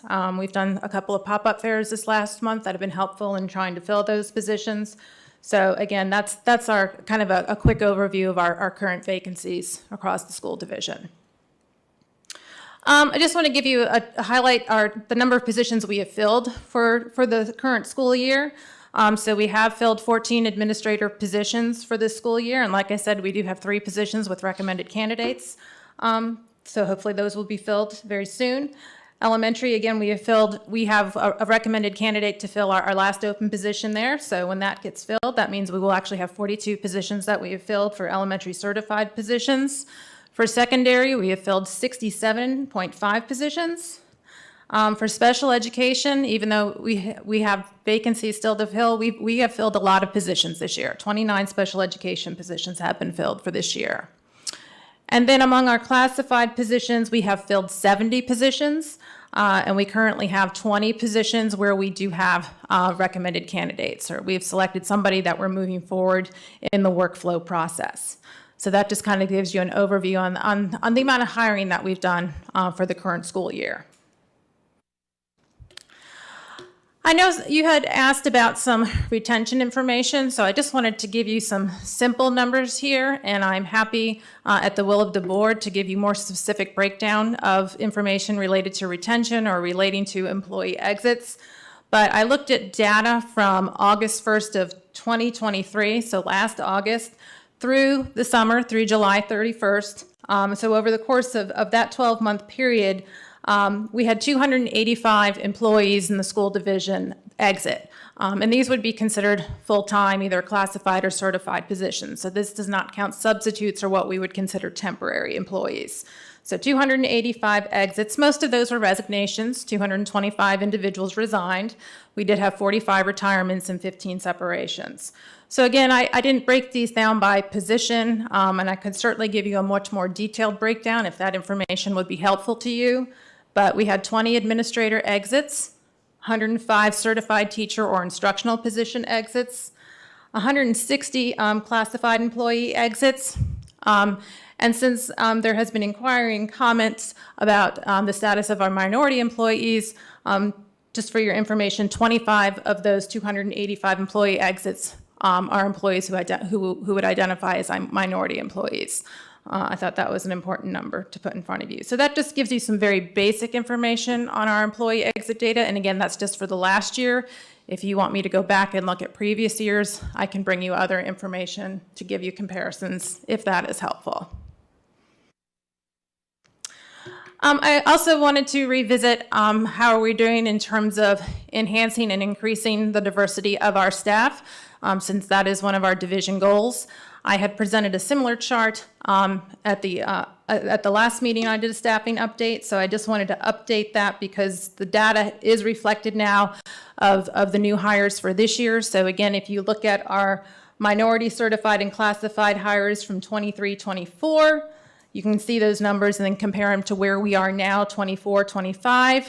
Those numbers could change because we are, particularly in the classified area, still seeking to hire and fill positions. But you can see we are increasing, we are moving in the right direction in terms of the percentage and hiring more minority employees. So again, I just wanted you to see that comparison. Currently, if you look at our new hires, 13.6% of them identify as minority employees. And if you look at all of our employees, 7.2% are identified as minority employees. So again, I just wanted you to see those numbers. And then the last piece of data I'll share with you is important because in talking about vacancies, it's important to talk about how we're doing in terms of subs, whether it's we're seeking substitutes to fill in for staff who are absent, but keep in mind we also use substitutes to fill in places where we have vacancies. So at this time, we have 330 active substitutes. That does include 23 current RIHIP substitutes. So RIHIP employees are our former employees who've retired, and through the RIHIP program, they are giving us a minimum of 35 days to sub.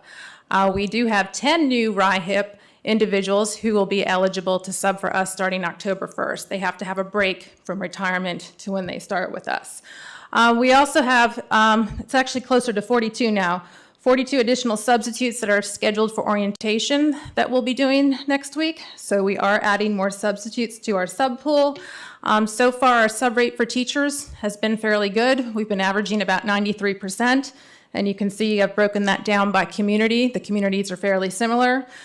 Where we're struggling, as is evident, just in terms of the vacancies we have here, but it's always harder for us to fill our para positions. So we're averaging about 44% fill rate for our para positions. It's a little higher. Auburn seems to be doing better as a community filling those positions. But again, our goal is to continue to hire more subs. We did increase the sub rate for paras this year.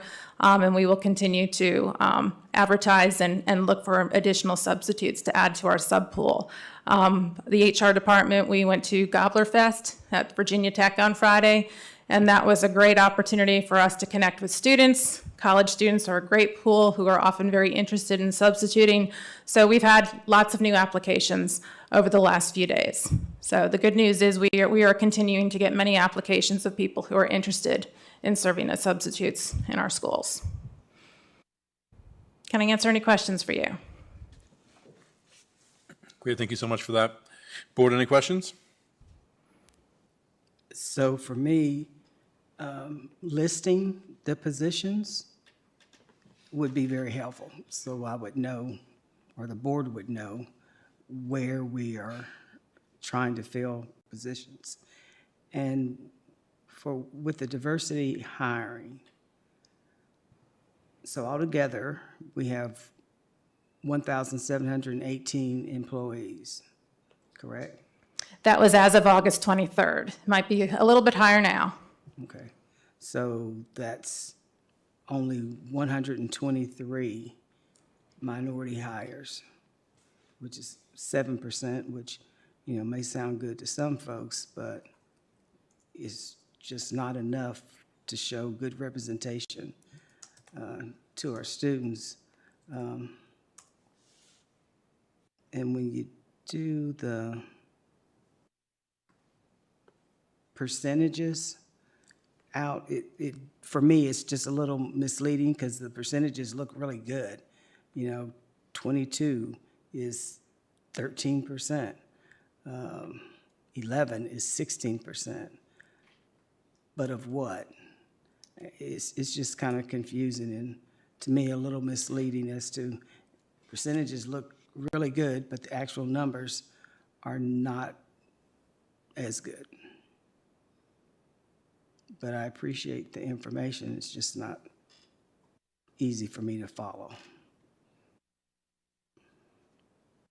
And if there's a different format or more information you would like, I'm happy to present that information to you in a way that would be helpful.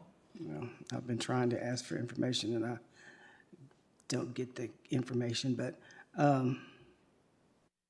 again, when we use percentages outside of the whole numbers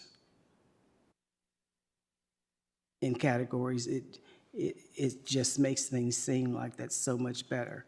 Because if I look at 22 and I think, again, that's 13.4%. 13.4%, that's pretty high, or that's a good number compared to 1,718 employees, not so much. But that was last year, so anyway.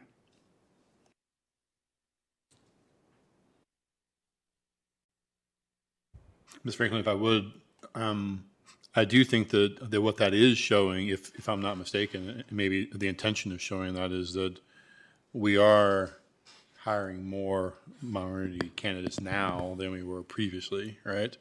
Now by 3%, right? But those trends are in the right direction, right? Now to your point, there's still a disparity overall, right? Right. But if we keep up that trend, hopefully we can start to make a difference in that overall number.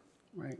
So again, we're hiring more, but what's it look like compared to what we're losing? So the overall number, which is what, 123? That's barely enough to put one person in each building.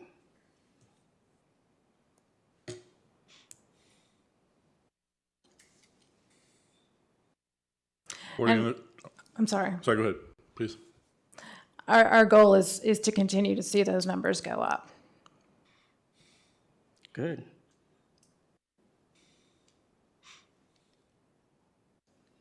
Board, any other questions? Yeah, so for the totals down there at the bottom, it'd be nice to have those broken out as certified and classified positions as well. And as far as the percentages are going, it's nice that the growth that we are seeing growth in minority hires. The minority population in Montgomery County is 12.4%. So our hiring rate's not yet at the minority population. And in order to get the total minority employment representative of the population, we'd have to grow significantly faster than that. So. You did what I did, which was to go figure out that the population Google. ratio. Yeah. Yeah. Good. We'll just go around. Ms. Purcell? What is the orientation that subs get, and is there any other training or support that's offered to them? I know it's a very transient kind of position, and so I was just curious about that based on this slide. The training for substitutes. So we do a half-day training for substitutes where we bring them in, we review policies, procedures. We do a section on classroom management and just some kind of basic information about what they need to know, what they can expect in a building. We have information from our special education department that is presented. That's particularly helpful for people who might be interested in substituting either for a special education teacher or for a para. Our technology department comes in and does part of that session with them, just explaining the different platforms that they'll be exposed to and how to use them, and just kind of gives them some tips for being able to, help students navigate things like Google Classroom. We go over some other procedural things with them, like how to navigate the frontline system, which we use for securing jobs. But that kind of covers the basics. And then when they're in buildings, sometimes, particularly some people tend to focus or dedicate their subbing towards one particular building or a community. They may become more accustomed and get some other tips and training from staff there as well. But most of that basic training is done. It's about a half-day session. So it's just the one orientation, and that's, yeah, okay. So what incentive, are there incentives at all for people who stay as subs, like they are reliable, they stay within the division for years, principals know that everything is going to be okay if, you know, the sub is here today to manage a classroom. How does that work? I think substitutes that have established themselves that are known, whether it's in buildings in particular, teachers have the ability to request certain subs, and that happens particularly for planned absences. I think when principals or administrators come in a morning and they're looking at their vacancies and they're seeing the jobs that aren't filled, typically most of them have a list of their go-to subs that they'll refer to. And they'll reach out to. So I think substitutes that are well established and people know them, they're often sought after to fill positions, particularly for planned absences. And a lot of times when long-term absences come up or we need somebody to fill a position for several weeks, oftentimes those individuals are sought after, especially if they have a license. I mean, for a long-term sub position, ideally we want someone with a license. But it's not a requirement unless they're going to be there for more than 90 days. I was under the impression that if a person gets called as a sub, like so many consecutive days in a row, that there is additional payment. Is that? For a long-term assignment, so if someone is secured in a long-term assignment, let's say you have a staff member who's going to be out on some type of leave, and we secure a long-term sub position, they get paid at a higher rate because they're in that job on a regular basis. They might be involved in helping develop lesson plans. They are obviously providing more stability, so we do have what's called a long-term sub rate. So is there is that kind of like a word of mouth, like not word of mouth, but just an agreement, or is there something written to solidify that? There is an agreement. So typically long-term sub arrangements are coordinated at the school level. So the school administrator is involved in selecting that person, and often they work with the teacher. Sometimes teachers have requests for who they may want to fill in for them as a long-term sub. So it is coordinated at the school level. And then there is an agreement form that we have that is signed by the principal and then submitted to the HR office, and we review and approve that. And a lot of times when we have somebody who's going to be out, we will send a list and say, these are the current subs we have who have a license or who are licensed in this area. Because again, ideally, if we're going to have a staff member out long-term, we want to find a person who is the most qualified to fill that position for a long period of time. Thank you. Ms. Bond. Ms. Pardon. Dr. Guidry. I'll keep this brief. First, I want to start by thanking you so much for providing some retention data. It would be great to get some more breakdown on that. I know that we're trying to make these shorter. If there was a way to get that information, it would be wonderful. I first want to ask a specific question about staffing, custodial staffing at, particularly at BHS. How is that doing?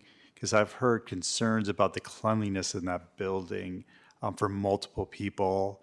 And so can you speak to that issue? Are you able to? I can, yes. So BHS is, I think we have 11 dedicated positions there. We've had 5 vacancies recently. We have Robbie Jones, who's our custodial manager, has been interviewing extensively. I want to say, if I remember correctly, we have two positions in there with individuals who are recommended to fill those positions. And like I said, we've had a number of recent applicants. So I know that's been one of the focus areas, that's a school we need to fill vacancies in, because Okay, they have had a number. Because I know you've had different programming to try to fill that need, and I'm glad that you're filling those positions. By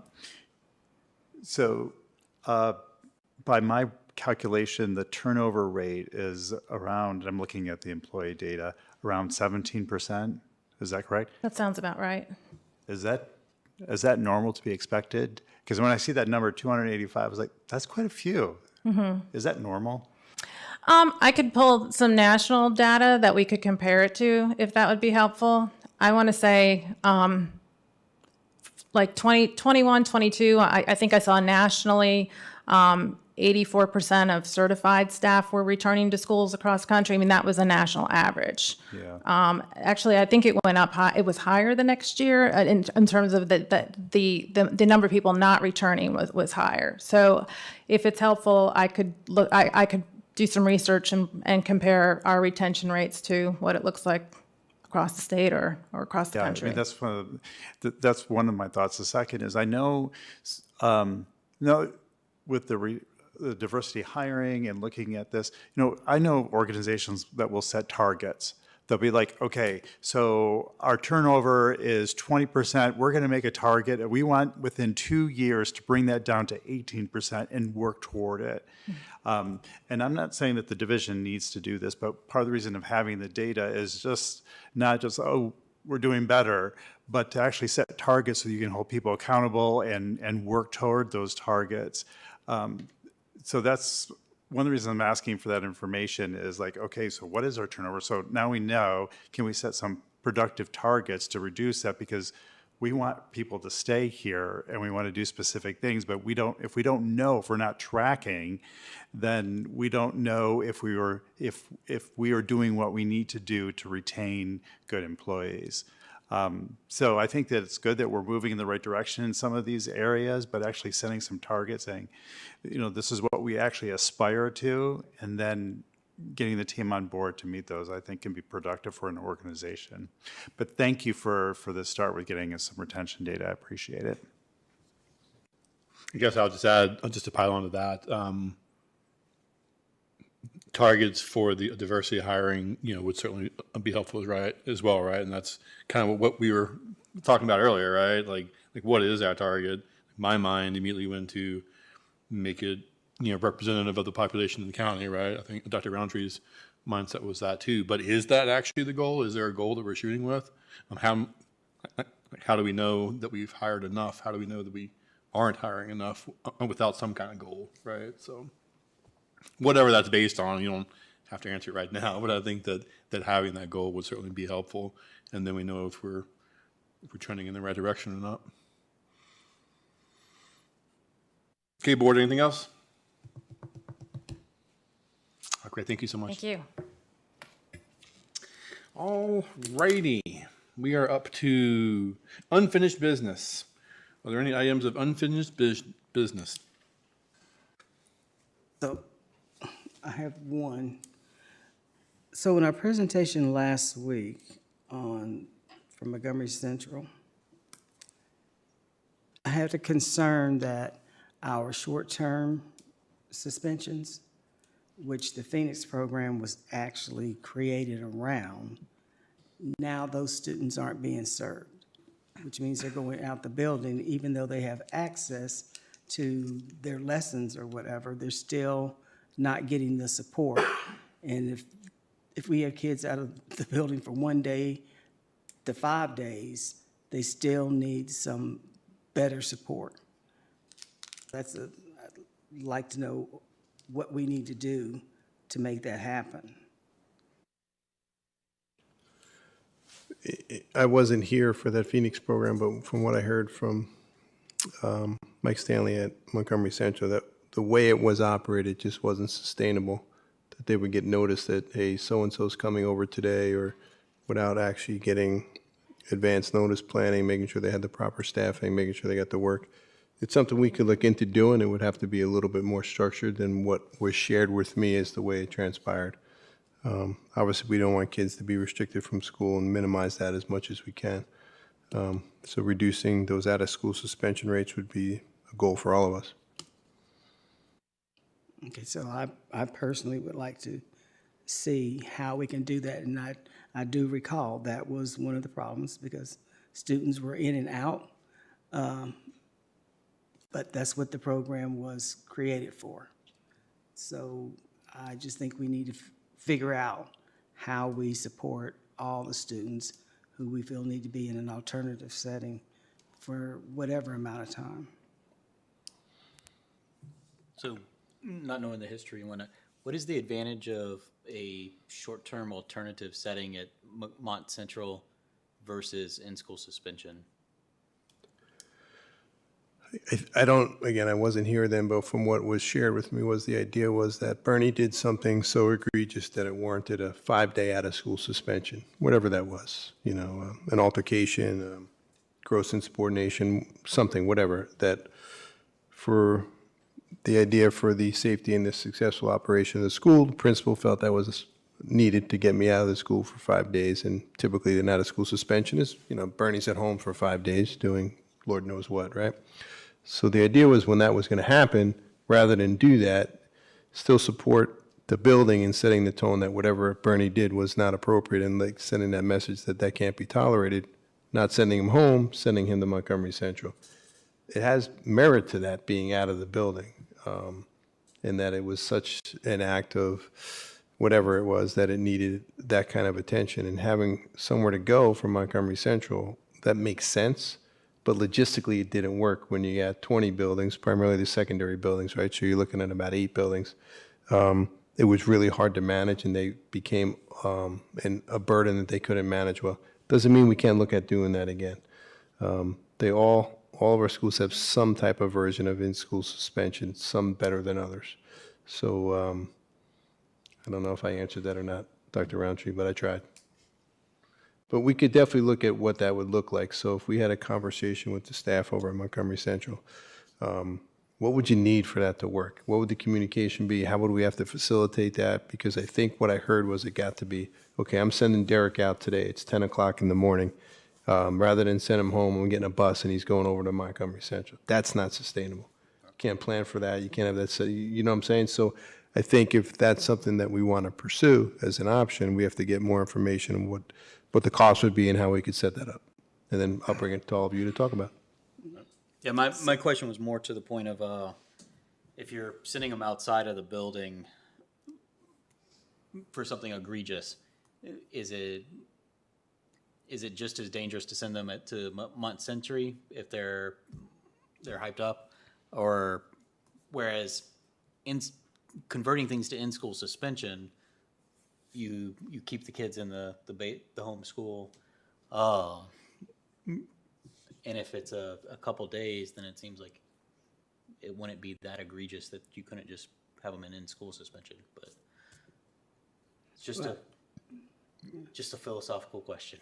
I was going to say, these are philosophical questions that we have to look at. What do we want to do as a board? And right now we have a code of conduct that dictates which type of behaviors warrant out-of-school suspension, and we have the matrix which we're supposed to be following and going through all that. So these are things that we could talk about and come back and say, we've decided, to go in a different way and have a different alternative. Our goal for this year, one of them is to reduce all out-of-school suspensions and to get more of our kids engaged in the learning process and feel that they're enfranchised and part of the school. When kids are engaged and they feel like they're connected to their school, their teacher, their buildings, they tend not to misbehave, right? So that was the focus. That is a focus ongoing. So, but having all these tools at our disposal could only help us. Yeah. And if you remember, Mr. Stanley talked about the reporting that we were doing for in-school and out-of-school suspension was not correct, and we had to correct that. So keeping the kids in school versus out, it's a reporting at the state level that has to be done. So from my recollection about the Phoenix program, and this may have gone astray, it wasn't at 10 o'clock, you're going home. It was, okay, we know you're going home for 2 to 5 days or whatever. And then that next day, when that started, that's when the child would go. So there was notice, you're getting this child, and not, at 12 o'clock, we're sending you out the building.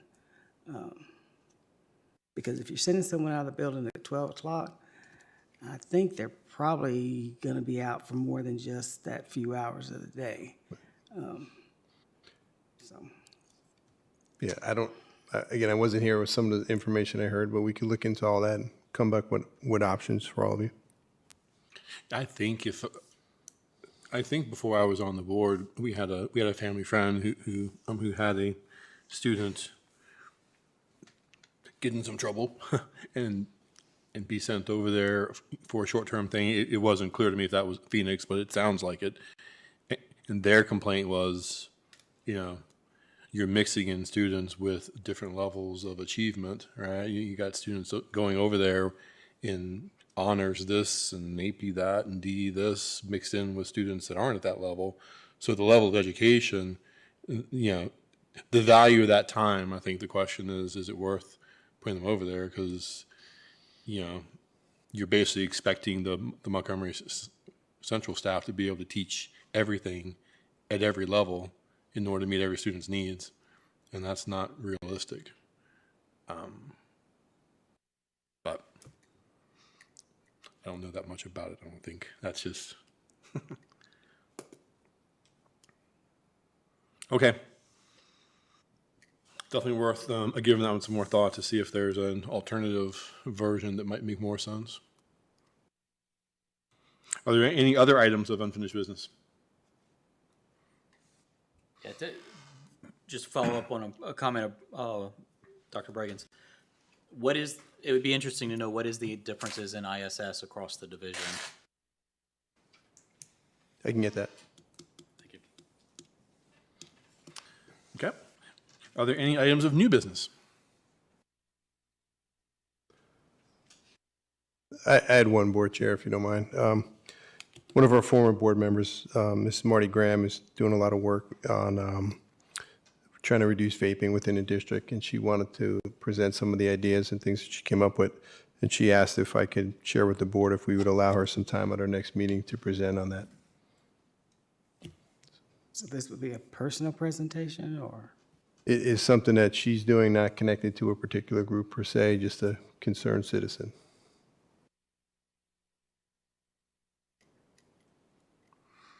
And because of that question, Ms. Franklin, that's why we felt like it should come before the board as a conversation versus certainly it's a priority of this board, right? But as an individual citizen not aligned with any particular organization, it's an interesting case. Interesting because she's a former board member, or interesting because we don't get that many requests from individuals to do that? Yeah, I think that would open the door. Because I'll tell you what, if I was sitting out there, I'd say, okay, my turn. Yeah. I agree. I don't know. Even though the cause is a good cause, I think if we're going to look into something like that, I think we need to inquire our law enforcement to give some kind of a report on the effects of vaping or to that nature. But would love to have whatever information that she has or suggestions sent to us. Sure. Okay, we can do that. And it would be great if there was a community organization that could be founded around her ideas or whatever else, just to kind of get some momentum behind that. That would be helpful, right? Well, I tell you what this board could do is form a community committee to start talking about how do we do this. Yeah. Okay. Good.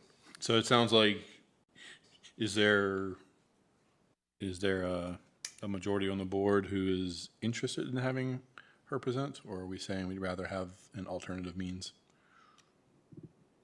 We'd like to have the information available to us, but not necessarily her present it. So I guess raise your hand if you're interested in her presenting. Let's get a vote. Okay. Raise your hand if you're interested in getting the information and pursue other means of making progress on this problem. Okay. No, that's fair. Right. Either way. Right. Okay. And no disrespect to the Absolutely. work that Marty has worked toward, and I respect that immensely. It's just, I agree with Ms. Franklin 100%.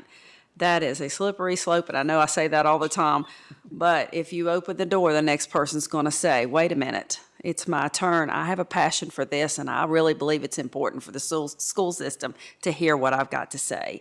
And I just think it's opening the door. And I understand we've got huge problems with vaping, and I'm all about that. But I think we need, like I said, listening to what someone's opinion is very different than an organized group that has facts, functional data, This isn't an opinion-based presentation, it's a data-driven research presentation. Yeah. It's still by a community member. Right. That could bring forth anything that they would want. They may say it could be on a dress code policy, it could be on nutritional fact, anything that could affect the school system.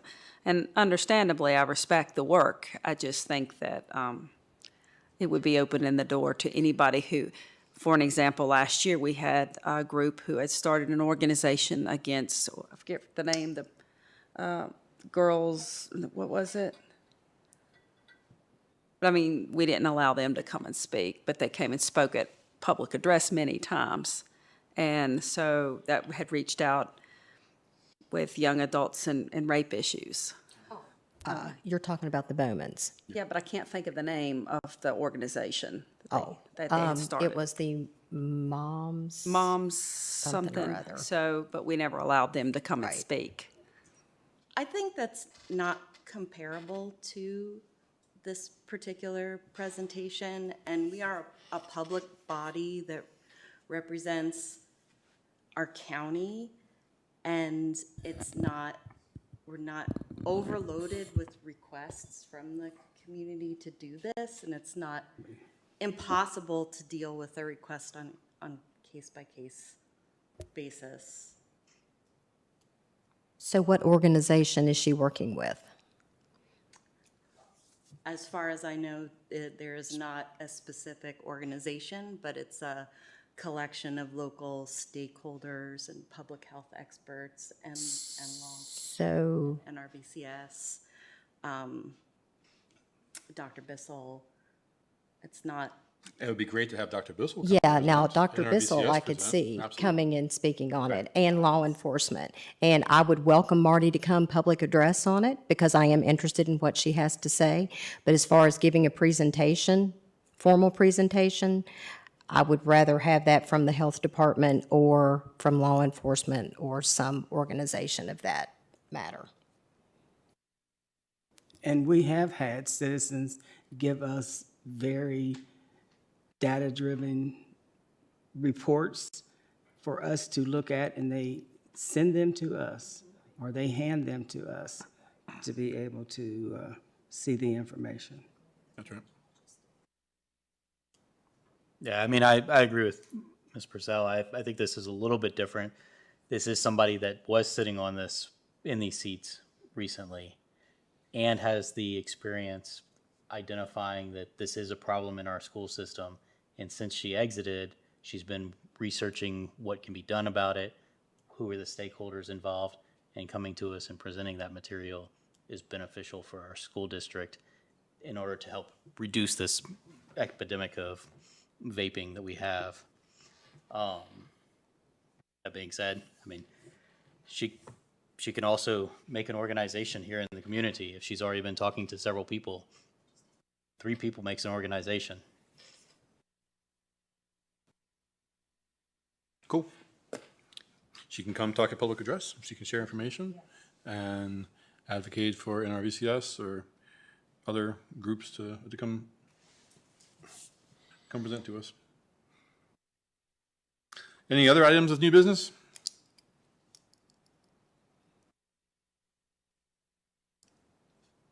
All right.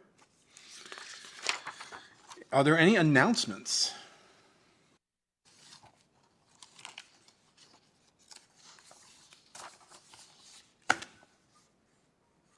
There are no announcements. All right. Upcoming school board meetings.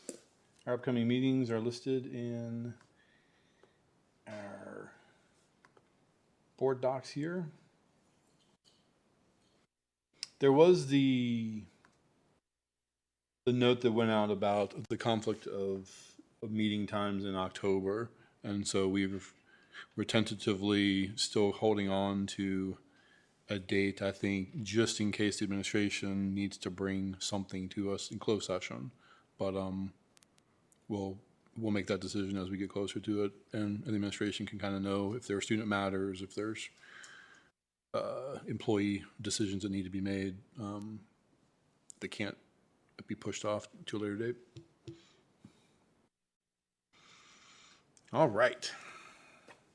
Do I have a motion to enter into closed session as authorized by Section 2.2-3711 of the Code of Virginia to discuss 2 personnel matters and 3 student matters? Second. Ms. Franklin and Ms. Purcell, any discussion? Ms. Osborne, please call the roll. Ms. Bond? Yes. Ms. Franklin? Yes. Dr. Guthrie? Yes. Ms. Parton? Yes. Ms. Purcell? Yes. Dr. Roundtree? Yes. Mr. Hudson? Yes. 7 in favor. Motion carries. Now in closed session.